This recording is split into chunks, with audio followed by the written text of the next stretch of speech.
We didn't make love that night. I expected to stay on the couch, but Cookie didn't want to hear about it.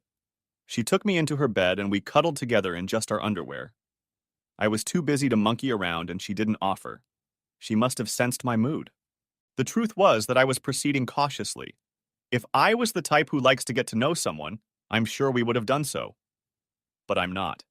That sense of intimacy was compounded the next morning as I showered in her bathroom. In my career, I've had to travel a lot for work. I'm a senior logistics manager for an intermodal transportation company. Trucks, trains, cargo ships. If they're hauling industrial containers, that's my business. So I'm used to showering in unfamiliar places. Cookie's apartment looked nothing like a hotel, extended stay inn, boarding house, or anything else. She had an old enameled iron bathtub on claw feet to which a shower had long ago been attached. The bottom of the tub was steeply sloped, curved, and slippery. It was easy to break your neck in such a tub. The shower curtain went all the way around because the edge of the shower curtain was not against the wall, which meant that the flow of water created an air current that made the bottom edge curl inward and stick to my shins. I had to make sure the curtain didn't open with a gap that would cause the water to hit the floor. I had nowhere to put my razor. I didn't know which of the dozen bottles in the wire basket hanging on the side of the tub was shampoo, conditioner, body wash, or whatever. There wasn't even a regular bar of soap, just 9 kinds of scrub. I got the impression that she rarely used that tub as a shower. But what occupied her most was that it was her space, with her things arranged in a way she had determined for herself. She knew where absolutely everything was, and could find what she needed in the dark with one hand, or by candlelight, as evidenced by the 7 or 8 burning stumps. Being in this space, clearly not meant for guests, was as intimate as sleeping with her body pressed against it, if not more so. I went to work and was able to ignore my situation for a while. In fact, I had time to do a lot of things that morning. I blocked Steph's number and asked the receptionist to keep her off the premises, but she didn't try to show up to my work. She was supposed to be at school anyway. I can only imagine what conversation, if any, she had with her supervisor. I wondered if there would be any repercussions from my call to Hal. Steph had left about 100 voicemails, all of which I deleted. Let her sit there and spin how she'd left me. Was that mature of me? Probably not. Was it appropriate? Yes. Hell, yes. True to my word, I took Cookie out to dinner that night. We decided that she would teach me how to properly make sushi some other night, since I had just tried it with Jessica on Sunday. We ended up going to Ruth's Chris Steakhouse, as I wanted to show her my appreciation for letting me stay at her place. And everything else. This woman basically saved my life. The waitress approached the table, clearly intending to say, "How are you doing?" or some meaningless courtesy, but stopped, then quickly shortened the distance and looked directly into Cookie's eyes. "I love you," she said. Cookie's face flashed with joy. "I love you too, Liz. I didn't know you worked here. It's only been 2 months. I like everything about it. What are you doing here? And who's your friend?" "Dave's been staying with me for a few days, so he's been treating me. I love him too." "Oh, I see." She turned to me. "Okay. Well, welcome to the club. We should have a secret handshake or something. I'm Liz. I guess you could say I was in your shoes 2.5 years ago, or something like that anyway. I don't know where I'd be if it wasn't for her. You're in good hands, and she's a friend for life." "Well, it's nice to meet you, Liz. I'm looking forward to swapping stories about our sorrows." "Telling our stories really helps," she said, "up to a point. But after I had enough of them, I realized I was wallowing in the abyss. Eventually, I had to find a balance between making peace with the past and focusing on creating the life I want to live next. I could never have done it without her help." She smiled warmly. "Dave is still in the early stages of the process," Cookie said. "It just hit him on Thursday." "Oh my God. Dave, I'm so sorry. Listen, she's the best. But if she's gone, or if you need support, I can be on your team too. You need friends, people in your corner, you know? I've been there. I know what it's like. So accept me into your ranks." I nodded, stunned. "So, what can I pour you guys?" I ordered a Hefeweizen, and Cookie wanted a Pinot Grigio. Liz rushed to get them, as well as bread and water for the table. Cookie smiled at me. "I know what you want to ask," she said. "Yes. Liz and I are longtime friends. She's been through a rough time, and I've been doing the same things for her that I've been doing for you. More or less." I consider that sort of thing my purpose in life, but I'm not going to go into detail. Liz's story is hers to tell, not mine. So when it comes to that, ask her yourself and offer yours. She has nothing to hide and nothing to be ashamed of. Neither do I. Here's the thing. I don't spread rumors or participate in gossip. I don't keep secrets, I don't lie, and I don't discuss other people's business. It's a matter of privacy and respect, okay? You will have the opportunity later to give her the opportunity to initiate you into her secrets. That's perfectly fair. Good. So I'm just asking you not to talk about it outside of school, okay? Sure, no problem. For the third time, okay? You have my word. Good. Deal. I felt the word land and our deal was sealed. It felt like the quiet strike of a gong had sounded. Tell me this. Not specifically about Liz. Like we said, that's her business. But in general, you told me you've decided you don't like girls. I help people in every way. Every situation is unique. Helping is helping. An intimate life is an intimate life. It may be considered creepy, but it doesn't scare me. Why doesn't it scare you? Because, smartass, I love you. I love you too. What? What? Stephanie stood at the end of our table, listening to us say, I love you to each other, and watching us hold hands. All the trite excuses cheaters use flashed through my head and almost burst from my lips. It's not what it looks like. I can explain. It's not like that. The only thing that kept me from saying those words was that they collided on the way out and left me tongue-tied, letting Cookie take the lead. You must be Stephanie. And who the hell are you? A friend. She squeezed my hand a little tighter. Was she still holding it? A good friend. Dave seems to be having marital problems and needs emotional support. His wife cheated on him and now expects him to accept the situation, forgive her, and let her continue. She turned to me. Did I get that right? Pretty much. None of this is any of your business. Now, take your hands off my husband. What husband? I thought you had two equal spouses. Isn't that what you wrote in your Dear John letter? David. Who is this man? Stephanie, I said in a measured voice. You just spent 4 days somewhere having fun with your secret second husband and left me alone to tumble through a storm of emotions and consequences. And now you're mad because I'm having dinner with a friend? You have a hell of a lot of nerve. Why are you here? How did you even know where to find me? Your phone, Cookie said. It used the location feature. You guys have the same data plan, right? At least for her regular phone, you know. She probably has another one, a hot one, for her boyfriend. Don't talk about me like I'm not here. I'm sorry, Cookie said. I apologize.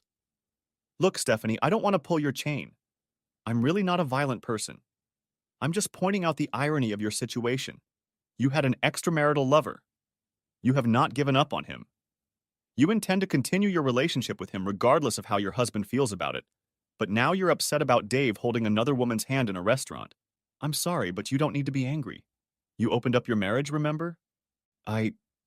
Well, I didn't expect. He shouldn't have. He would never. She shook her head and blinked a few times, looking at me. Well, Dave, it didn't take you long to try to get even, did it? I'll admit, I wasn't ready for that. I'm not trying to get even, Stephanie, I said. I'm trying to clear the air. You and I broke up. We broke up the moment you started treating me like this. You haven't been married to me, by your own account, since you started doing it. All I'm doing now is reconciling myself to the reality of the situation. Well, she said, rising, I'm sorry you feel that way. If you were a bigger person, I think you could take a much more mature attitude to this. Maybe give a little thought to my ideas on how to proceed. The same thing that happened to me, you mean? I was considerate. I knew you would find it hurtful. I was trying to be kind. Keep telling yourself that. Maybe one day you'll even believe it. You two clearly have a lot to talk about, Cookie said. And it's long overdue. I should get going. I agree, Stephanie said. You have to go. But before you go, you have to tell me your name. My name is Cookie. Cookie? What kind of name is that? It's my real name. I dance under a different name every time. Oh my God. Are you really a stripper? You're kidding me. Oh, this is too perfect. Oh my God, Dave. I can't believe you actually went to a strip club. Oh, that's hilarious. It's disgusting. It's so sad, so pathetic. How could you do that? You know how we feel about things like that. Well, that would be a great way to challenge you then, wouldn't it?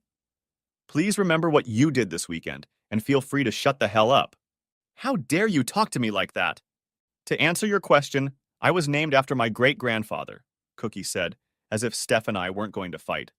He drove a cattle wagon across the Oregon Territory. Stephanie just looked at her dumbfounded. I swear it's a much better joke than everyone thinks, she continued. The truth is, when my mom was pregnant with me, she said she had a bun in the oven. My dad said I would be sweeter than any bun, and I was probably more like a cookie. So that's how it stuck. They went through a lot of other names. I could have been Jennifer, like all the other girls born that year, or Melissa, or, believe it or not, Stephanie. But as soon as they agreed on one, they forgot about it and kept calling me their cookie. Eventually, they gave in and put that name on my birth certificate to make it official, since that's what they were going to call me anyway. Honestly, it was great. No one forgets, spells it wrong, or confuses me with anyone else. Steph didn't say anything back and just stared at her. This is probably the 673rd time I've told this story, Cookie continued. Okay, enough about me. How are you? Oh, I'm just great. I caught my husband having an affair with a tramp, so my day is going great, thank you very much. We're not having an affair, and I don't think he even wants one. He doesn't seem like someone who likes casuals. She turned to me again and gave me an appraising look. It's not that I don't want to. So what the hell do you call holding hands in public and saying, I love you? That's exactly what it sounds like. Dave is a close friend of mine, and I do love him. He's hurting right now, and I'm giving him the support he deserves from everyone who claims to care about him. I don't suppose you'd like to comment on your part in all of this. David. She chose to ignore Cookie because she was losing. Let go of this woman's hand and come home with me right now. We were actually still holding hands. How about this? Stephanie, Cookie said in a carefully calibrated voice, make no mistake. I have no claim on your husband, and he has no claim on me. I belong to no one but myself, and I take no one as my own. It will always be so. I have no intention of stealing him from you. It was you who threw him away. Steph's jaw dropped as she tried to comprehend all of this. Where did you find this person, Dave? I picked her up at a strip club. You? Relax. She's one of Jessica's psychology professors. Psychology and sociology, actually. 2 doctorates. I also teach pole dancing at the fitness center as an elective. She winked and slipped out of the booth. As fun as this is, I really should leave you to it. I'm not going to be an impartial judge. Besides, I have papers to turn in. She leaned against my side and kissed me decisively on the lips. You still owe me dinner. Soon. I'll see you at home later? Count on it, I said, as Stephanie stuttered and lost her temper. Cookie turned and walked away with only a slight sway of her hips. I made a mental note to commend her for her restraint. Come on, David. We're going home, Steph announced. Stephanie, wife, or whatever the hell you are now. I'm going to be extremely polite. I can't even believe I'm doing this, but I invite you to sit down and have dinner here with me. I haven't made a reservation yet.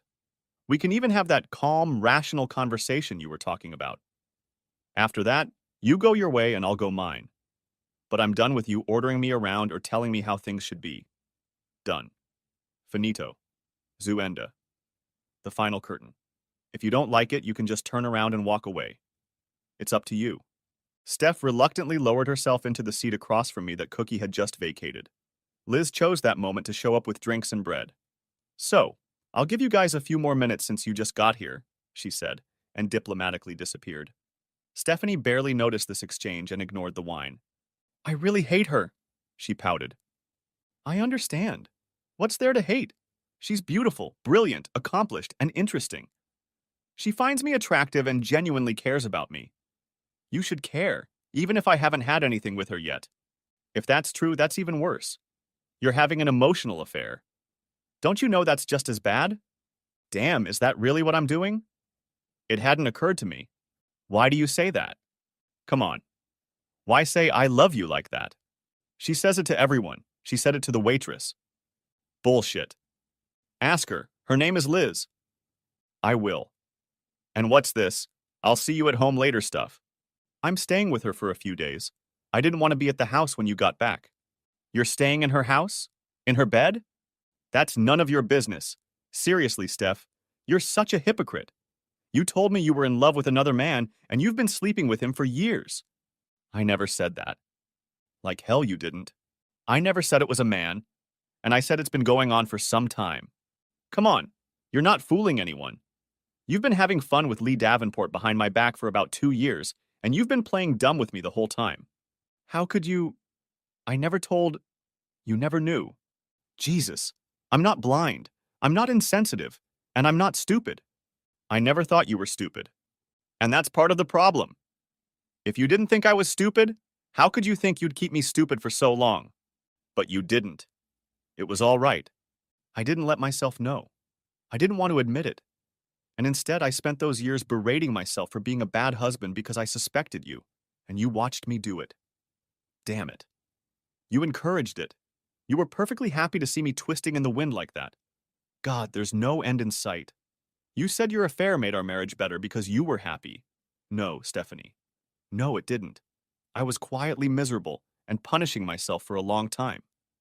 You took advantage of me, took me for granted, and abused my trust. Such a marriage cannot be called good by any standard. I know you're upset, okay? I admit I'm wrong. And yet you insist it's my problem. And it doesn't matter that I'm actually upset and you're still doing wrong and you're not going to stop. Why should I be the one to deal with it? Okay. So yes, the situation could have been handled better. The important thing is that we, as adults, don't lose our temper and do rash things. That trick with the locks and the vault was unnecessary. Oh my God. Do you even hear yourself? I'm not the one who's immature. You're the one who's selfish, and you don't even see it. You're too used to looking past teenagers. Well, you can't treat me like one of those brats at your school. You're inconsiderate, and manipulative, and cruel. Yes, cruel. You don't need to say that. What part of that isn't true? Why do you insist on making me the problem? You're the one behaving unacceptably, not me. You wrote in that damn letter about what a wonderful husband I am. But you've been a lousy damn wife. Okay. Well, I guess I'll have to live with that. She started sulking again. I didn't expect the conversation to go this way. I'm sure you didn't. I didn't hope our marriage would be like this either. Me neither. She seemed more depressed and less angry. Hey guys, Liz said, silently making her way back to the table. I didn't mean to intrude. I realize this is an important conversation, and I won't interrupt you. I don't suppose you've decided what you're going to eat yet? I'm not hungry, Stephanie replied. I am, though. I came here for steak. I'll have the filet petite rare side medium rare with a baked potato, seasoned the way you do. Stephanie's entree will be an appetizer of ravioli with veal osso buco, and 2 salads with blue cheese on the side, I said, losing my appetite. I've been married to you for 20 years, and I know better. The food will come, you'll smell it, and you can't watch me eat without stealing half of it. Besides, you love the veal ravioli here. By the time they come, you'll be thanking me. If you won't eat it anyway, you can take it with you. She shrugged, acknowledging the rightness of it. Good. Very good, Liz said, and stepped aside as if the table was on fire. One thing I've realized, I said, is that this process is exhausting. I'm not hungry, except when I'm hungry, and then I feel hungry. That's the way it is with everything. I don't get tired, but I fall asleep without any sense of purpose. I don't feel like doing anything, but when I do, I am extremely focused. I'm in deep shit, and frankly, it's kind of a good thing. At least now I know I'm not crazy. At least now I know what's real and what's not. It hasn't been easy for me either, she said. Do you think I feel good about all this? No. No, I don't. I didn't like lying to you or keeping secrets from you. I wanted to share with you what was going on, some of the most important feelings I'd ever experienced in my life, but I couldn't. There was no one I could tell. Not you, not my kids, not my friends, not my family. I was alone. Damn it, she really did look miserable. Don't expect sympathy, Steph. The reason you couldn't tell anyone is because it was wrong. You behaved shamefully, and you know it, even if you refuse to feel the slightest bit of shame about it. God, your parents really did abuse you a lot. You're convinced that shame is a terrible emotion, that it's useless, regressive, and holds you back. None of this is true. Shame can be a good thing. It keeps us from doing shitty things. It makes you feel bad when you do bad things. You know what they call people who have no shame? Sociopaths. Those are the people who don't feel shame. You mean empathy? Sociopaths don't feel empathy, not shame. You misunderstood that part. Ah, well, I don't feel much from you either. I have plenty of sympathy. I know this must be hard for you. I told you that. You turned purple when you saw me sitting here with Cookie. If you thought for 1 minute about how I'd feel if I did this to you, you'd never do it. Seriously, imagine if I fell in love with someone else and kept it a secret. If I told you you were crazy when you got suspicious and mocked you for being jealous even though I knew you were right, how would you feel?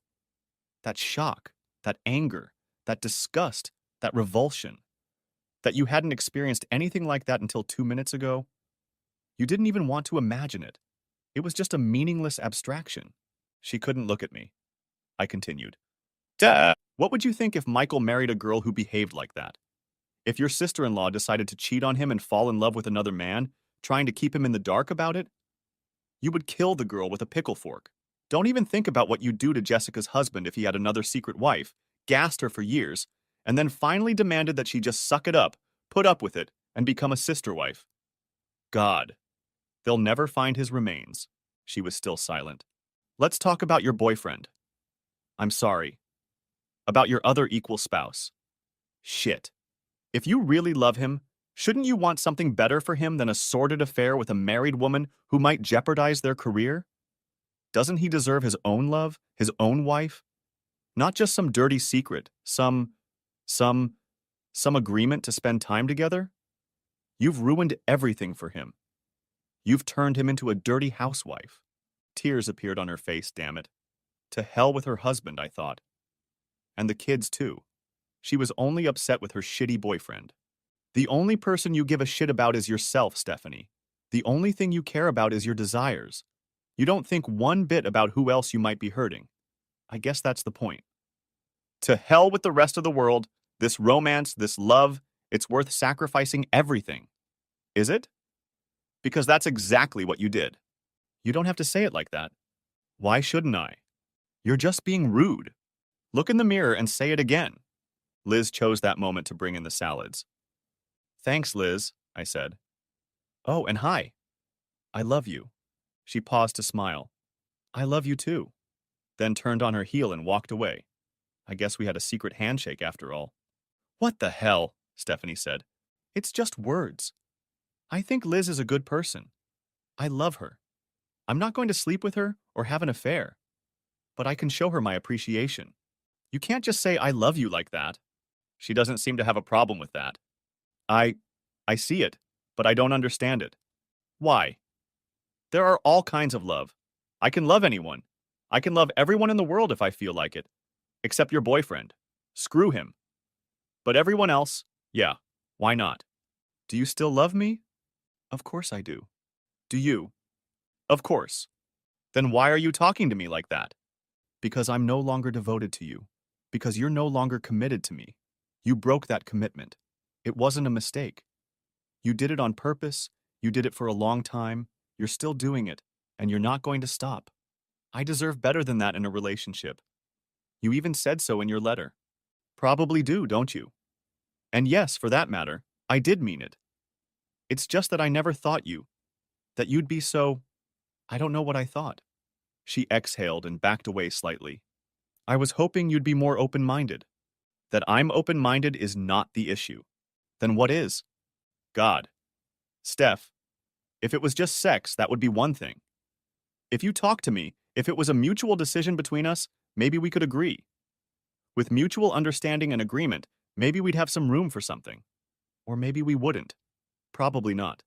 But if I had any agreement or say, it would at least mean that I still matter to you. That this marriage is still important to you. I don't know. But we'll never know, will we? Because you didn't do that. You said, screw stupid old Dave, no matter how he feels, I'll do it. I was just in the way. The fact that you were married was an obstacle you chose to ignore. Of course you mattered. That's why I couldn't tell you. You pushed me aside, and then played me for 2 damn years like a fool. You led me on, you lied to me, manipulated me, and watched me squirm. I wasn't your husband, your partner, your first and most trusted ally in this madness called life. I was a sucker. You decided I didn't deserve to know the truth about what was going on in my own marriage. That's what ruined it. I was hoping that after all this time, after being together for so long, you would find it in your heart to forgive me. Yes, as the saying goes, it's easier to get forgiveness than permission, right? But that still doesn't make it okay. It's still wrong on your part. And it's still wrong to assume that everything will be okay in the end. Getting forgiveness doesn't solve the problem. I know that. But I did what I did, and I can't undo it. Now you can either find your own way to forgiveness, which would be great, or you can hold a grudge against me for the rest of your life, which will only hurt you. And thank you so much for burdening me with that. I sighed heavily. The worst part is that you're right. In the end, I will forgive you. But our marriage is over anyway. When I finally get through all of this, after enough time with however many other women it takes, and enough therapy, I will eventually forgive you for my own comfort. But it won't be soon. Not for you, and not to save the marriage. It will happen on my schedule, on my terms, not because you demand it. You have no right to it. When it happens, and I think it will be many years from now, I doubt I'll be talking to you. You won't even know. In any case, by then, it won't concern you anymore. It shouldn't be over between us. I thought we were doing well. We had a good marriage, didn't we? You were happy. You mean that what I didn't know didn't hurt me? Yes, that's exactly right. I hope someday you realize how awful that is. God, what if I had cancer and I didn't know? Doesn't cancer hurt me if I don't feel it? Of course it does. It can kill me, take my life, even if I don't feel sick. And if I do, I can just let it go for a while. That's what you did to our marriage. You gave him cancer. If I had told you, we would have had a fighting chance. By denying it, you just let the devastation get worse and worse until it was incurable. She didn't know what to say, so she remained silent. Liz took advantage of the lull in our conversation to bring food. It looked great and smelled even better. It looks wonderful, Liz. Thank you. You're welcome. Do you need anything else? Yes, I do, Stephanie said. That woman who was here before me. She said, I love you? Yes, and I said it too. So, your girlfriends? Or lovers? Or something like that? Liz just stood there and raised one eyebrow slightly, allowing Stephanie to dig herself even deeper into the awkward hole she'd created herself. I'm sorry, I didn't mean to pry. I mean, I want to know what's going on with my husband. Liz looked in my direction, and I half nodded. That was Cookie Dedridge, and she's no one's girlfriend, she began. If you're afraid she's going to steal your husband away from you, she's not. She says, I love you to her friends, and it's sincere. Love to her is not romantic. It's just connection. You know? So, it doesn't mean anything? No, of course it means something. It means, like, everything. But it doesn't necessarily mean you're in a relationship. So, a lot of people, when they say, I love you, think it means, I want to spend the rest of my life with you and only you. We'll get married, have kids, buy a house and all that. Saying it out loud is a big step, right? But it doesn't really have to mean that at all. Love is just a feeling. Feelings just happen. On one hand, you have love, and on the other hand, you have the decisions you make about how you live your life. You don't have to be a slave to random emotions. She looked at Steph with raised eyebrows, as if she had asked a question and wanted confirmation. Steph looked at her dumbfounded, as if she'd been climbing in and out of windows all her life, and someone had just shown her how to use a door. God, was it really like that? Was everything in Stephanie's world really that simple? Just an equation? Cause and effect? Strong feelings automatically meant you should have fun? Damn it. Damn it. Steph, you're an idiot. No wonder you fell into an affair so easily. No wonder you thought you could manipulate me into saying yes. Damn it. That explains a lot.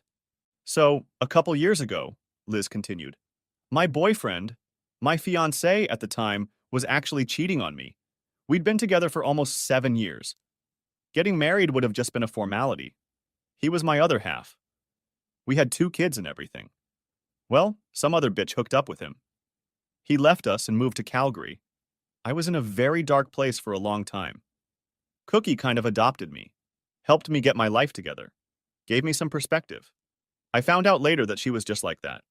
So, yes, she's been my friend and more when I needed one, and she's helped me more than I can even say. I love her. She loves me. That's just the way it is. Steph didn't seem to have anything to say to that. I thanked Liz, and she left. Steph picked listlessly at her plate. I don't want a divorce, she said. I still love you more than anything, but I didn't mean for it to be like this. I thought you loved me. Enough to try, at any rate. Don't you love me enough to at least try? Stephanie, I do love you. Don't ever doubt that. But that doesn't mean you can take me for granted and treat me like shit. You can't use that love to extort money from me. I've never treated you like shit. I've always loved you. There's no extortion.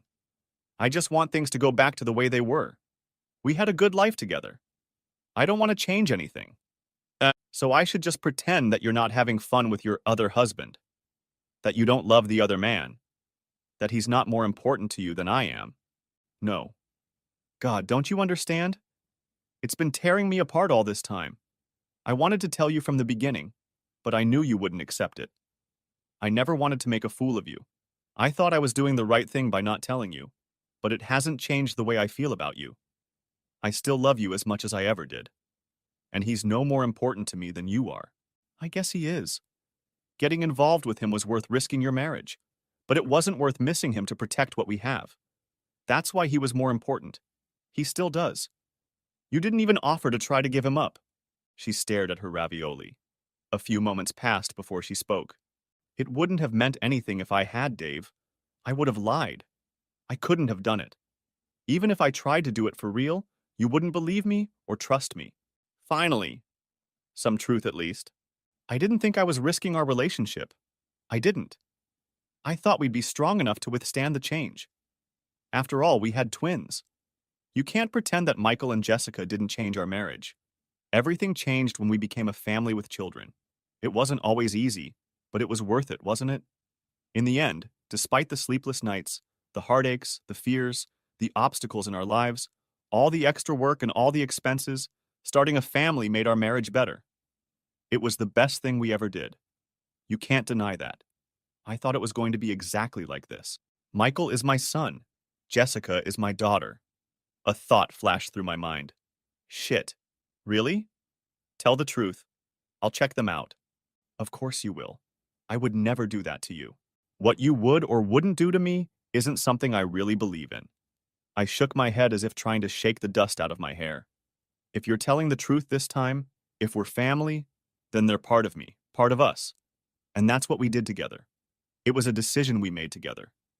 I took on fatherhood just like you took on motherhood. Lee Davenport, on the other hand, is an intruder. He's an intruder. This is all on your conscience. You did this in spite of me. You excluded me. I don't even like the little shit. And there's no reason to. He made me a third wheel in my own marriage. I don't want, won't, and shouldn't accept him as a family member. Not in any relationship. You better not let me ever see him in person again. The whole time I was saying this, there was another voice in my head saying, screw you, screw you, screw you. Those words never actually came off my lips, but Steph seemed to hear them anyway. My steak was perfect. I decided to focus on it for a few minutes. We're still married, Stephanie said as she ate 3 of her ravioli. There's more to it than that. You can't just declare it's over. I'm going to fight it. I'm going to demand that we go to counseling. I'm going to procrastinate.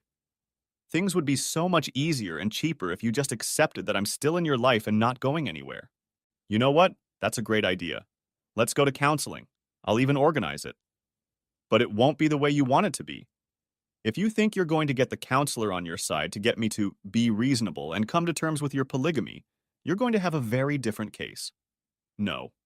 The purpose of these sessions will be to unload your head and get you to admit what you've done to destroy the marriage.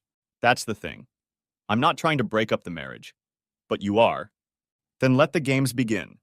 Speaking of games, she said, it was awful of you to call Hal. What did you say to him anyway? It had nothing to do with my job. I didn't say anything to Hal. I called to ask him about the teacher's conference you told Jessica about. You know, the one that didn't happen and that you didn't go to? He didn't know anything about it. Then I asked him if he knew where you were. He thought you were at home with me. Well, he called me in today and spent 15 minutes asking if everything was okay at home and if there was anything I needed to tell him. He even directed me to the county employee handbook. You didn't say anything about Lee, did you? I may have asked if he knew where he was. Damn it. You didn't need to do that. You didn't have to sleep with that guy. It's not right that you're trying to involve other people. Huh. Oh, that's good. Keep other people out of it. Try to follow that rule yourself. Stop trying to put it on me. It's your own fault, Stephanie. If you're not prepared for the consequences, you shouldn't have gone down this path. Besides, Hal isn't stupid. He would have figured it all out sooner or later if he didn't already suspect it. I'm sure he already knew about the rumors. What rumors? Your students were whispering about the two of you. It started when Jessica and Michael were juniors in high school? Didn't you know about it? Stephanie turned pale. No, it can't be true. Ask them. God, I don't even want to. She hung her head. Why did you even tell the kids? Why did you let them read the letter I left you? I never thought you'd do that. It was supposed to be private, just between you and me. How's our marriage? God, don't say that again, okay? Answer the question. Good.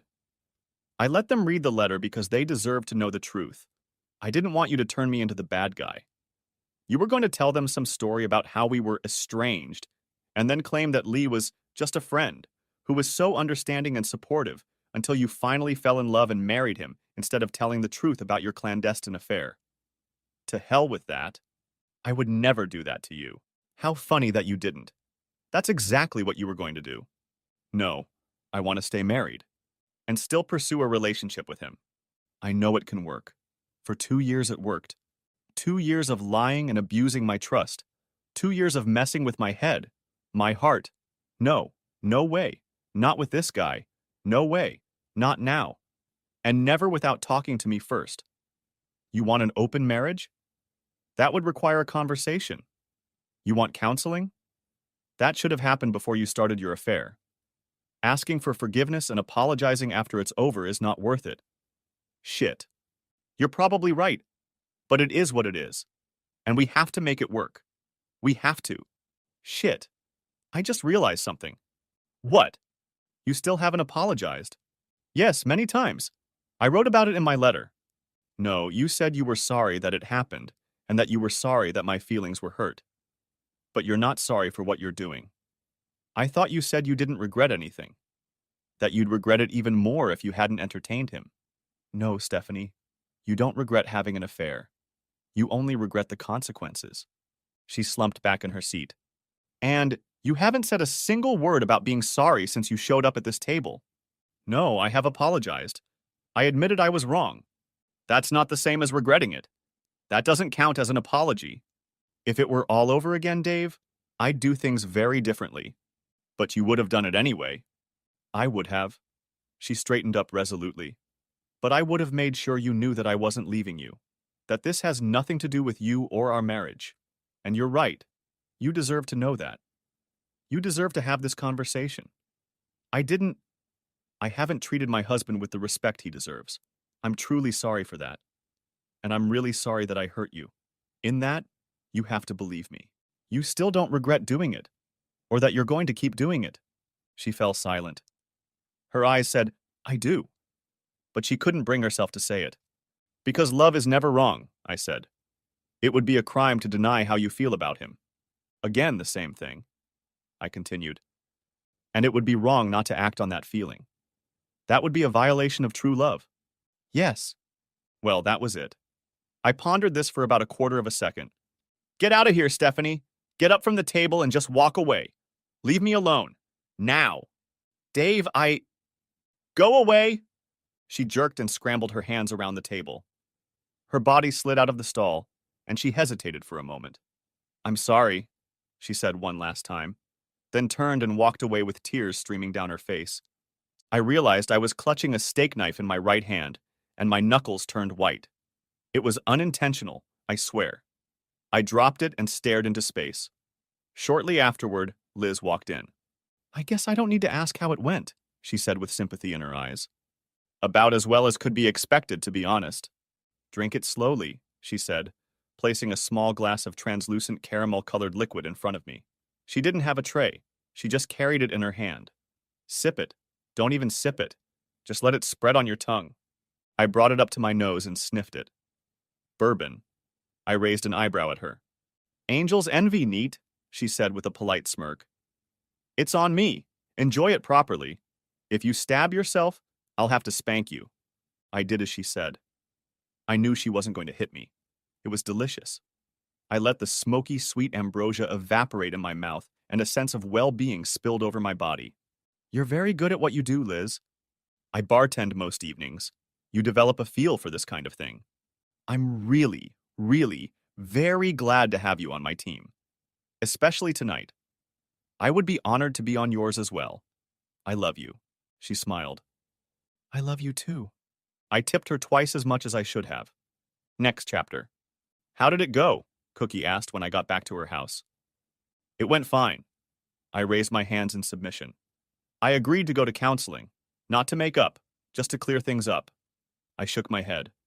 I'm sorry our date was cut short. I still owe you a nice dinner. Have you eaten? Yes, of course. The usual. Hummus, olives, carrots, and cottage cheese. Shredded radish, wassa crackers, and pita bread. For me, it's better than a heavy meal. I'd still have to pay for it at the gym later.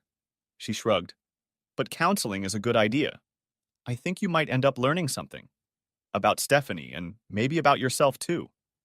A lot can come out of these sessions. I hope so. One thing has already come to light. I collapsed on the couch. What's that? Sorry. She's not sorry. She's not sorry for what she did. She's sorry that I feel bad about it. She's sorry that there are all these consequences. She's sorry that she messed up. But she's not sorry for what she did to mess it up. Nor is she sorry for continuing to do it. She's behaves defiantly. Cookie nodded as I spoke. I understand. From everything you've told me, I think you're absolutely right. From her point of view, everything would be fine if you never knew about her affair and would never find out. Of course, she's wrong. You would be living a lie and she would be taking advantage of you. But that's her position at this point. She can't have regrets unless she believes she's done something wrong. Love is never wrong. That's what she said.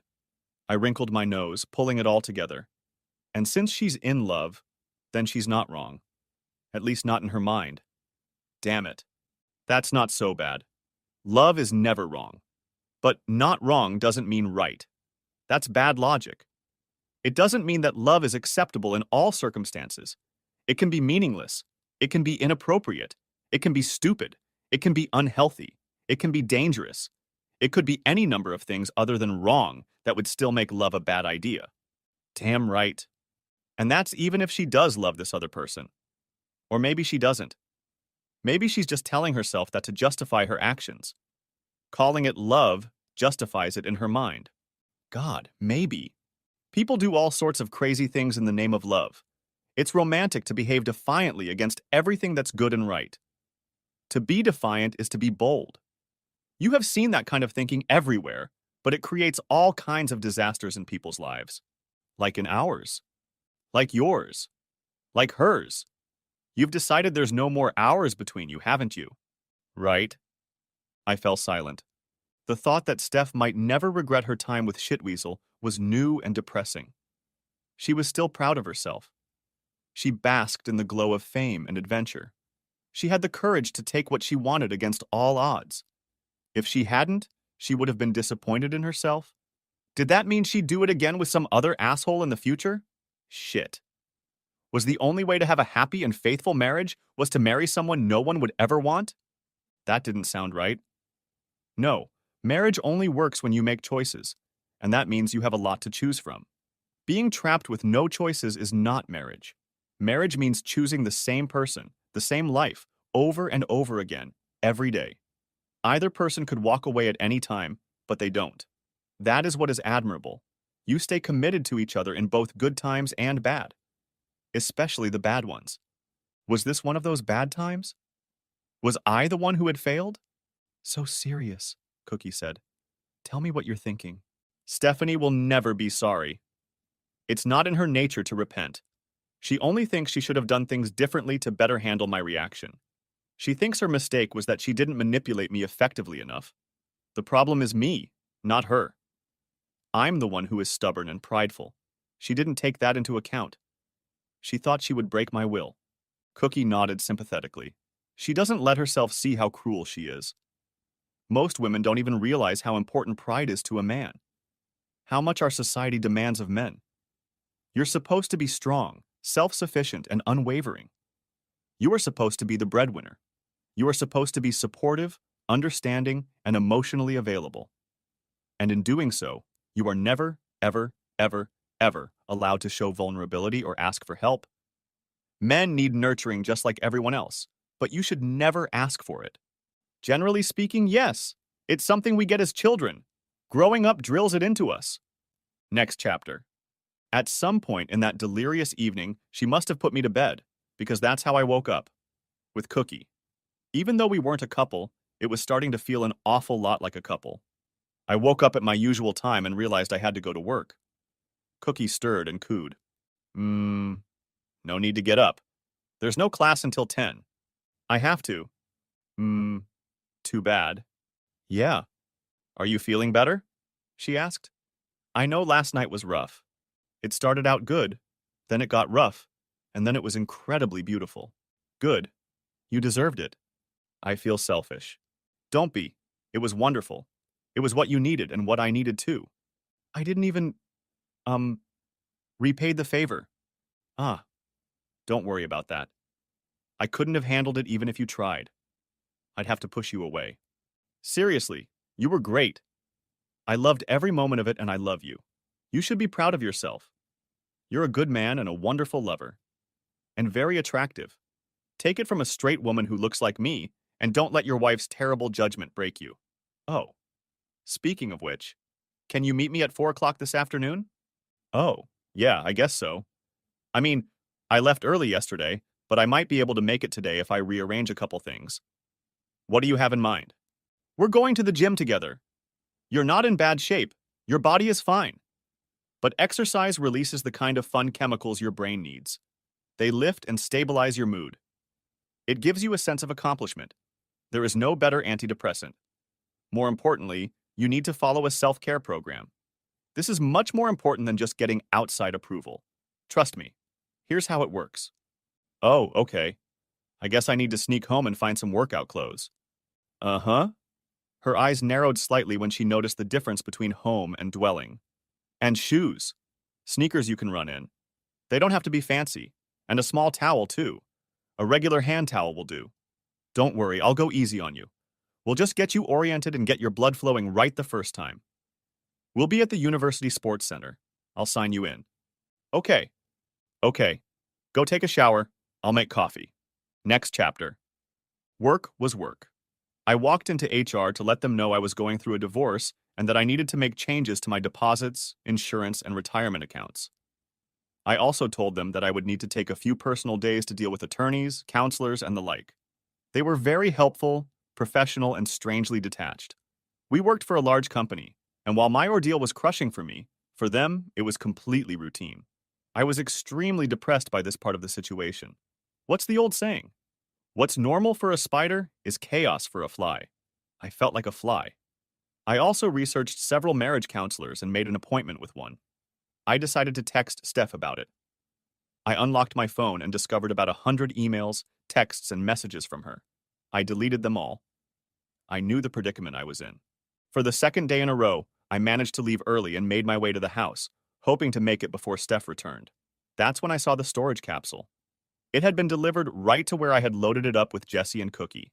Steph apparently decided to undo my act and write it off as a pointless prank. Sighs. Okay. Okay. My new keys didn't work. The locks had been changed again. The second new set looked expensive. She broke in the door? Yes. She broke the window at the back door and had it fixed, probably by whoever she hired to change the locks. Luckily, she hadn't figured out the garage door opener or fiddled with the kitchen door lock, so I could still get into the house that way. I figured I needed to leave myself a way to get into the house when she was busy replacing it, So I made sure Michael's window locks were still disabled, since he'd been sneaking in at night and thought we didn't know. Steph put most things back in place, trying to erase the damage I'd done. But she wasn't done. She was working alone and frustrated, so she couldn't match the labor of 3 people in a day. As I was packing up my stuff and a few other random things, I noticed something I should have realized back on Saturday. Stephanie had a lot more stuff than I did. If I had been trying to pack my stuff to leave the house, I would have managed it alone in an hour or two. All the space I occupied was shared. My half of the closet, most of the dresser, one chair in the living room, and the corner of the dining room table where I sometimes put my work laptop were the only territory I allotted myself in my own home. Everything else was Stephanie's domain.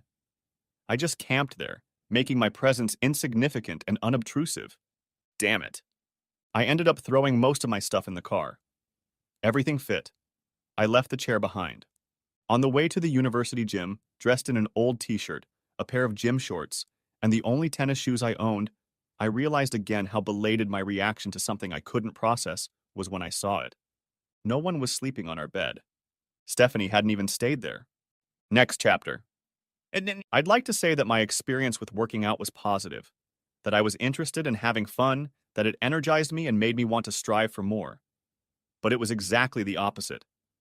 I felt stupid, awkward, weak, sickly, and old. Cookie was kind and didn't resent me, but I could only pick up on some of the techniques she was showing me, and I was probably the reason she couldn't get the training she wanted. It's hard at first, I know. I promise it will get easier from here.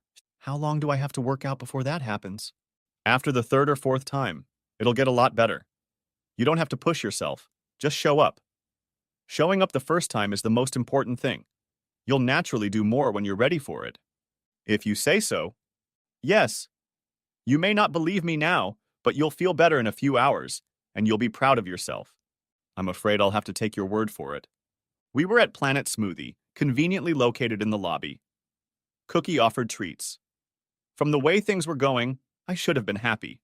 The key is to establish a routine, she said, determined to overcome my moodiness. Do it automatically whether you want to or not, especially if you don't. Later you'll be glad you did it. That kind of structure really helps you deal with the feeling of being out of sorts. Right now, everything feels aimless, and you are just adrift. To impose your will and see it become effective in your life does wonders for you in the moment. And it necessarily has to do with practicing.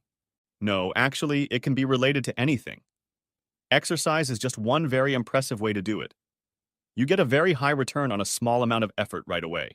She tilted her head to the side. But you're right. There are plenty of other things where it pays off.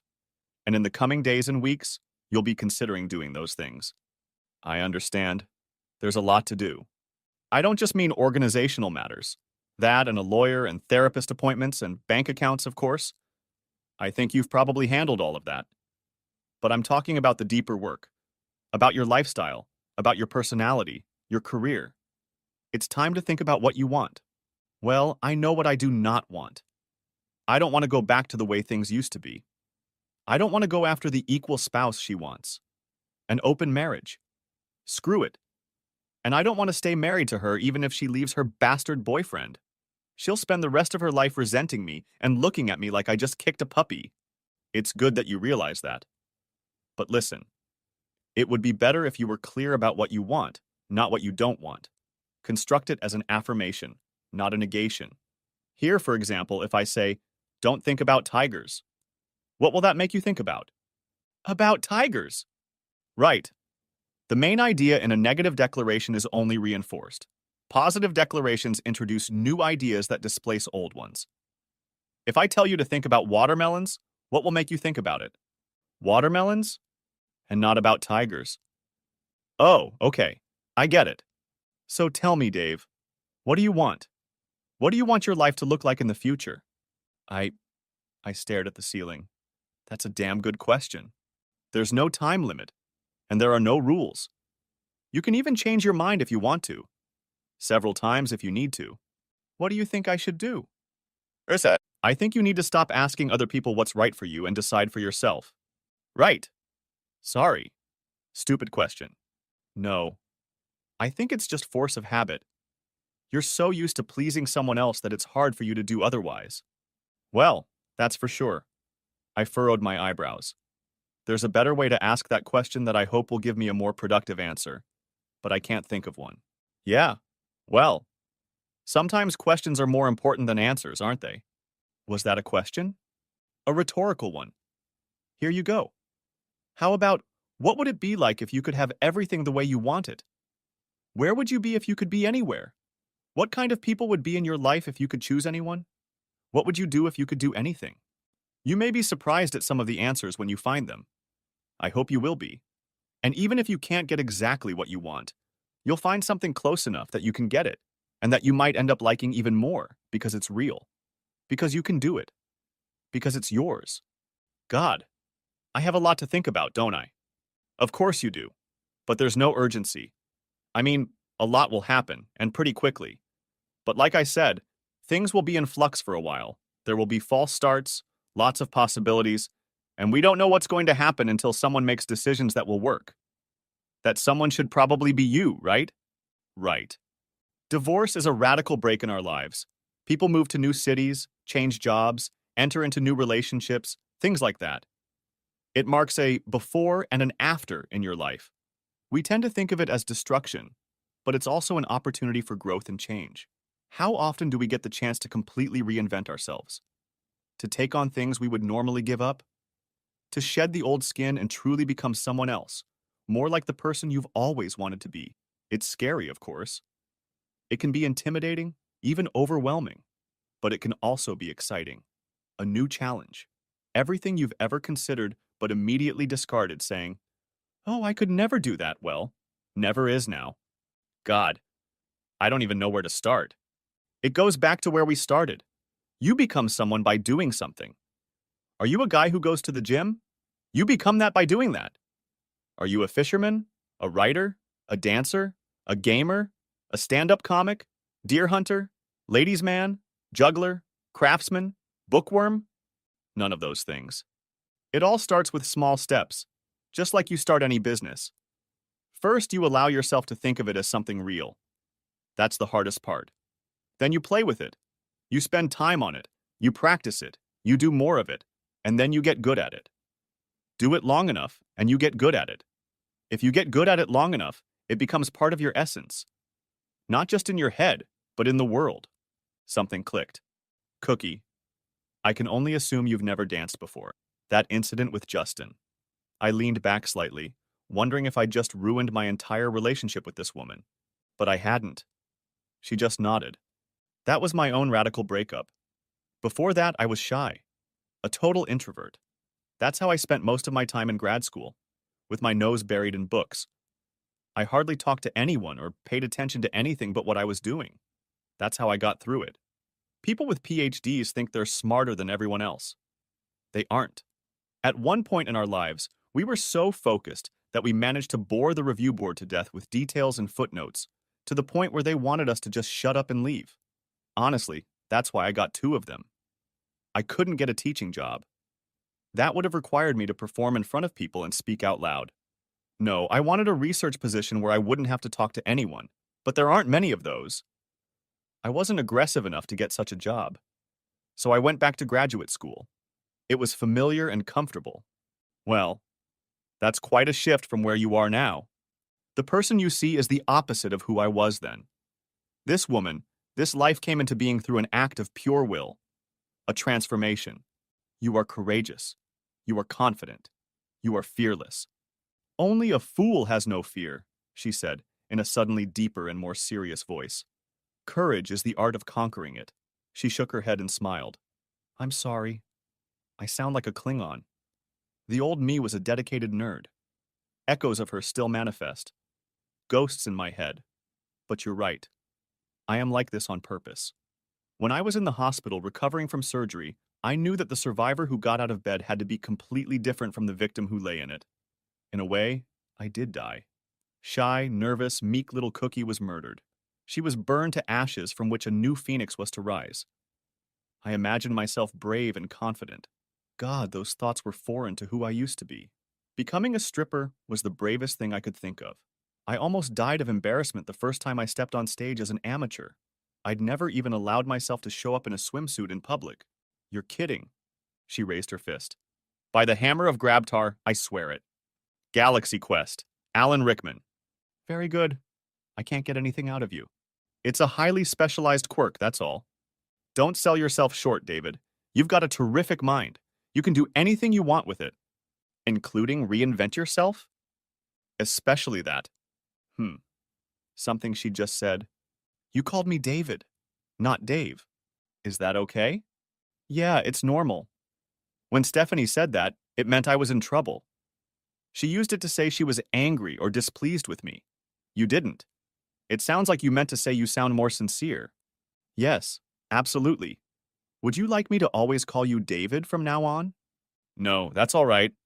I can refer to you any way I like. It's very common for people to change their names during the rebirth process, especially women. If not legally, they tell their friends they want to be called something else. Is that what you wanted to do? No, not really. Did you want to? I mean, to be called something different. I thought about it. Really, I did. But I decided that being Cookie was the part of my old self that I wanted to keep. She smiled slightly and laughed inwardly. That's good enough for me. From the song. That song always plays in my head, like a little affirmation. It gives me strength.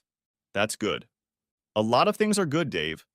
Even when it feels like the world is on fire, at least you can roast marshmallows.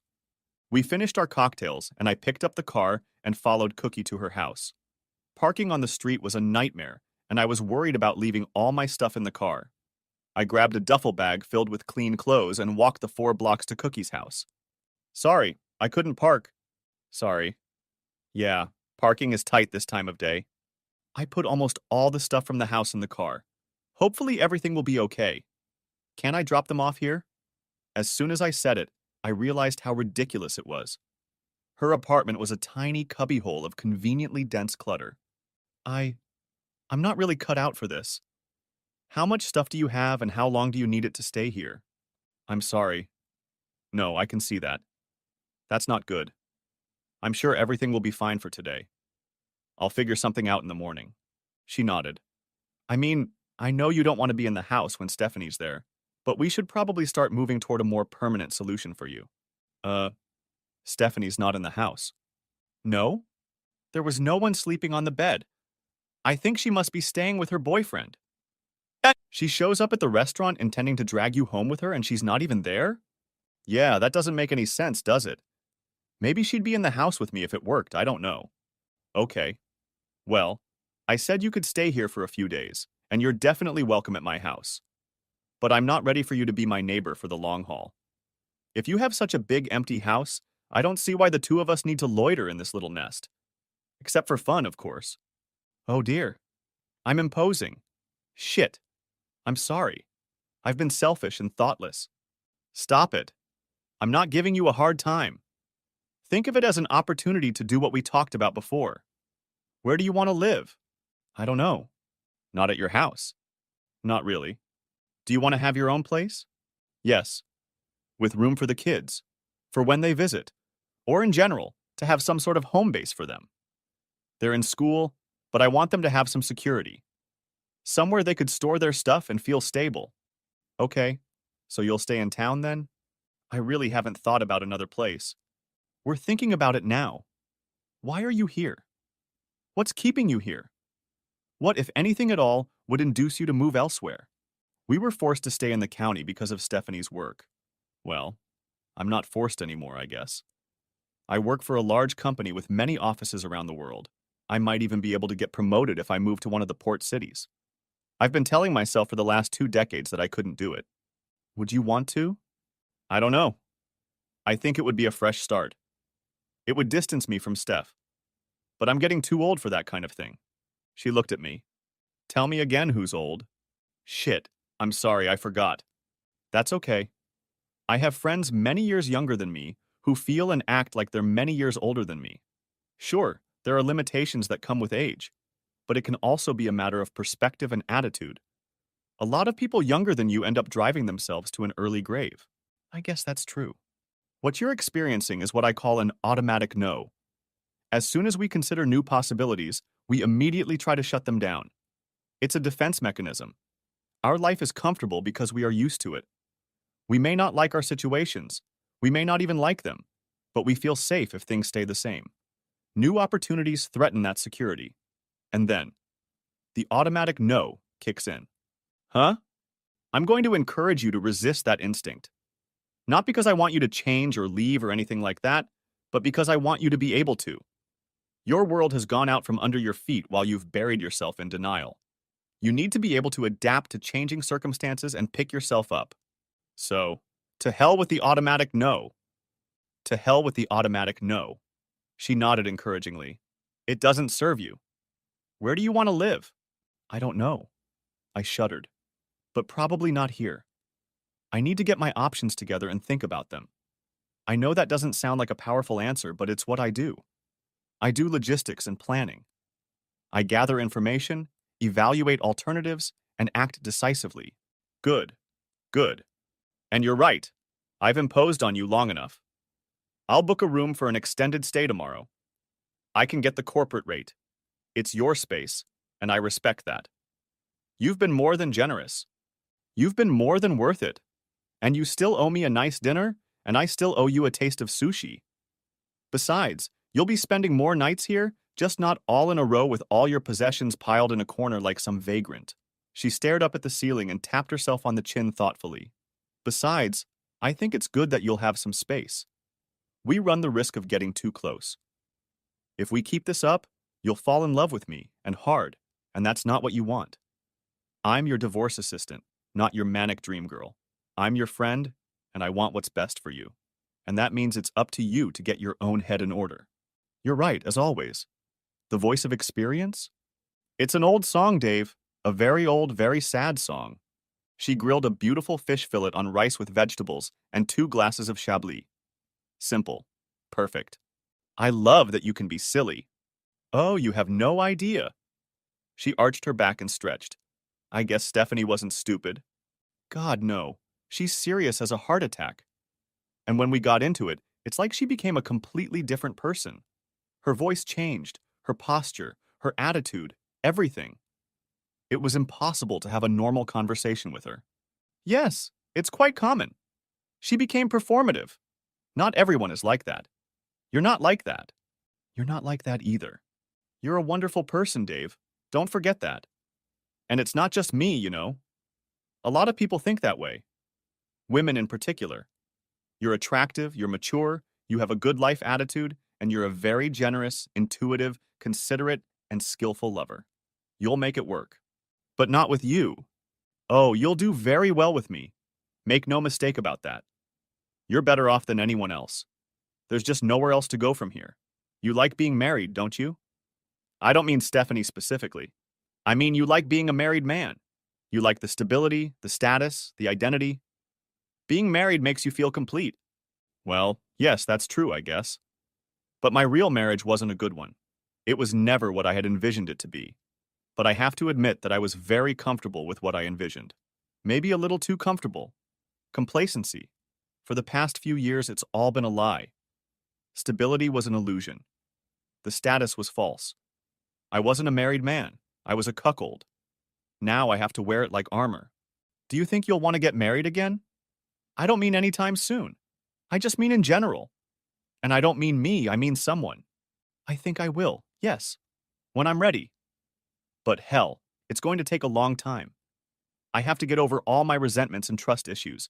And I haven't even gotten to feel this bear yet. People who get divorced tend to either remarry right away or it takes 7 to 10 years. I bet you'll do the latter. By the way, you don't have to overcome all your problems. Just most of them. It's okay if it still hurts from time to time. You've dealt with yours. It's generous of you to think so. But no.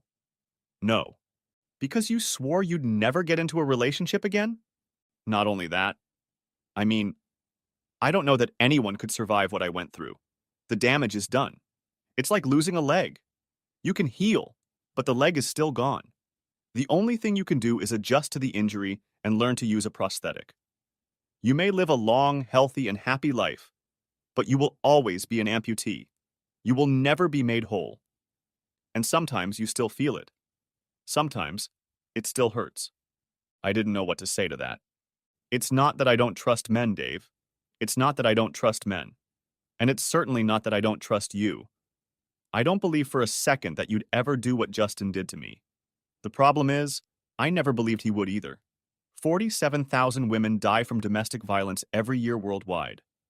1 in 11 women dies at the hands of a man every 11 minutes.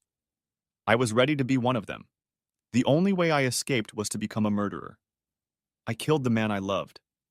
I wanted to do it with rage in my heart. So yes, I made a promise to myself. Never again. Never. Ever again. I can't be in the same situation again, no matter how I feel. I'm not going to do that. I keep my promises. There was steel in her voice. You keep your promises, I repeated. Every single time. If it's something I can't do, I won't promise from the start. There's great strength in that. I highly recommend it. You made me a promise. Yes, I promise to help you. To be there for you. To see you through to the end of your trouble and beyond. You meant it? Yes. You understand. I'm beginning to understand. Something occurred to me. I know I'm not the first. I've met Liz. You do projects for broken hearts like me, and you've been doing this for, what, like 20 years? 24. How long? She was quiet for a few moments. Your 30th. I think, wow. Don't you dare feel like a face in the crowd. It's different every time. It doesn't always work. And I don't get intimate with everyone, not at all. There's no one like you. There hasn't been in a long time. And I have very specific plans for you, assuming you're up to the task, of course. What kind of plans? That I'll tell you. I'll let you know when you're ready. In the meantime, you still have a lot to learn. Like what, for instance? Well, I was just about to tell you. When people get married right away, they want to get back into their comfort zone. They want things to go back to the way they were before. That's not a good way to move on with your life. Second marriages break up much more often than first marriages, and even those break up 50-50. So no, don't get married right away. Don't even get attached. Sort yourself out first. And despite how close you and I have gotten, you really shouldn't be ceremonious with me. I know you have feelings. Feelings are normal. You can love me. I love you too. But I'm not going to be your girlfriend. I'm not going to be your next wife. That's just not going to happen. You need to know that I'm something else. This is a different kind of relationship. Friends with benefits? Not exactly. That label doesn't fit. She nuzzled affectionately against me again. You've been married and monogamous for 2 decades. You haven't had many different relationships. What's more, you haven't had many different kinds of relationships. I'm sure you realize that it's different every time, different with every person. But even knowing that, people tend to focus on the usual goal of, let's see if I like him, let's see how compatible we are. And if all is well, you continue and eventually declare the relationship permanent. Boom, the American dream. White picket fence, keep up with the Joneses, Western Judeo-Christian social expectations fulfilled. You know how it is. You did it. Yeah. Well, it doesn't always have to be that way. You don't have to date every woman with the intention of having a long-term relationship. Not all good relationships are long-term. Not all serious relationships are meant to be permanent. Marriage is not always the goal. Sometimes it's exactly what it should be. It lasts while it lasts. It ends when it's supposed to end. And what you get out of it is what you both needed. I hope so. You learn all you can teach each other and move on, enriching your lives. It becomes part of your history and identity. I've had wonderful relationships with lovers that were just perfect, not only because of how I felt in them while they lasted, but also how and when they ended. I still treasure them to this day. That hit me like a baseball. I remembered Steph's stunned reaction to Liz telling her that you don't have to have fun and then marry everyone you fall in love with. I probably looked exactly the same way. She sensed it. My face was in the back of her head, but she read my body when it tensed or stiffened or whatever I was doing. Think of it as you going to school, she continued, completely relaxed. You enroll, you take classes, you participate in student life. You have friends, sports, classes.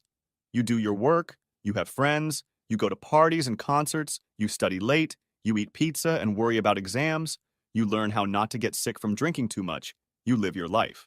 You are a student. That's what you are. And then, one day, you graduate from university.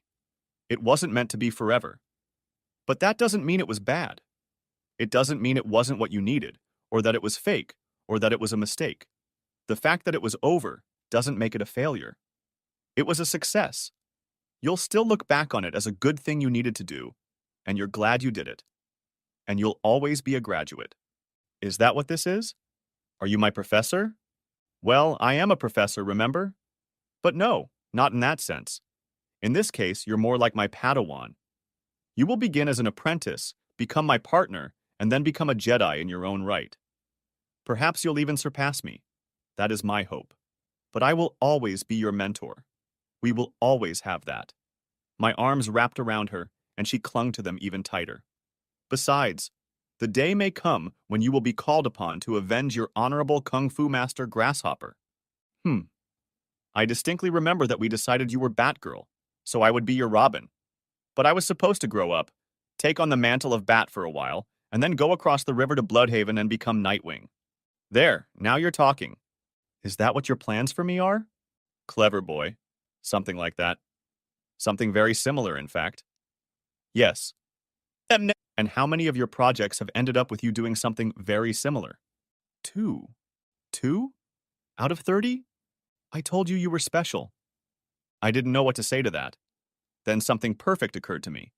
By the hammer of Grabtar, by the son of Varvin, you shall be avenged. She purred like a kitten. Next chapter. The next morning, Cookie had to get up early. She wanted to get to the gym before her 8 o'clock class. She woke me up with the sound of her blender making some horrible green grass milkshake. Gotta run! Lock up when you leave! Love you! She kissed me and left, a vision in tight spandex. I gave myself another 5 minutes to bask in the sheets. I felt rather than saw a presence. A shadow and 2 green eyes flashed. Sebastian? The cat disappeared as soon as I twitched. I rolled off the bed, nearly killing myself showering in her slippery bathroom again, and gathered my things. It dawned on me that I wasn't going to live here. I would come back, but only as a guest. That's all I was this time. Hell, was I really only a guest in Stephanie's life too? A visiting traveler destined to eventually move on? Was I a guest in my own life? Was my whole life one big transition state while I tried not to cause myself problems? Trying to minimize my impact? Minimize my footprint? God. My career in logistics has been about moving things from place to place, building infrastructure, and increasing efficiency. Is that what my life is all about? Moving things from place to place but never staying in one place? Making things available to others but never using them? I shook my head to chase away the cobwebs. No. You don't have to go there. It's okay to be sad. Let it wash over you. Don't let her define you. Don't let it become you. Sadness will come and go. Anxious thoughts will come and go. This is not what I do. It's not what I do. I make plans. I make decisions. I see things through to completion. That's what I do. I took a job and did my thing, losing myself in the process for a while. When I got far enough ahead, I decided where I wanted to go next. I wanted to pursue this career. That part of my life worked, as did the name Cookie. I had options. I could even go overseas. Why not? The only thing that tied me to this neighborhood was Jessie, but she'd have better job prospects elsewhere, and in another 3 years, she could move God knows where. Maybe she'd find a man and he'd take her somewhere else. Michael would probably end up in Chicago. He knew the career he wanted, and no armies or unfavorable circumstances could tear him away from it. This guy was a force of nature. It was time to tell the truth. I didn't want to leave this neighborhood because of Cookie either. Whatever was going on with her, it was just beginning. It had only been a week, but damn, what a week it had been. Maybe. She wasn't, I couldn't have her in my head. She wasn't going to be it wasn't a relationship. It wasn't. Was it? If it was, it wasn't like anything I'd ever had before. Maybe she's right. Maybe this is what's meant to happen, but it doesn't have to be forever. I had no idea how long it would last, or what it would turn into. I was back in the abyss. Stop it, Dave. I decided to find out what roles the company could offer me in the Windy City for the next few years, with an eye toward moving overseas when the kids were independent. I sent a few emails and waited for a response. I arranged a 3-month stay in a suite at the extended stay hotel we were using, at the corporate rate. It was only a mile from the office, and within walking distance of stores and restaurants. It even had a small gym. I decided to buy a bicycle. In the long run, do I want a house or a condo? Maybe a condominium? I need one big enough to have enough room for the kids. Guest rooms? I didn't want them to be guests. I wanted them to have their own rooms, their own space. Maybe they won't use it often or at all, but they'll have it. Huh. Many empty families look forward to remodeling their kids' rooms to make more space for themselves. I, on the other hand, am looking forward to making new ones. Am I even moving in the right direction? Maybe I just need a bachelor pad? Shit. I burrowed into my work and spent the rest of the day researching real estate.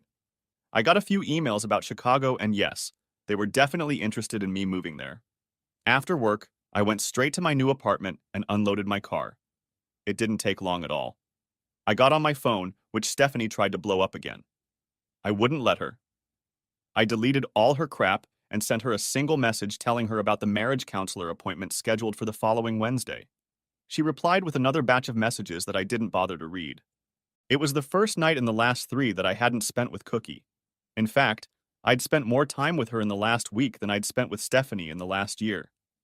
I mean, meaningful conversations. Realizing that someone cares about me.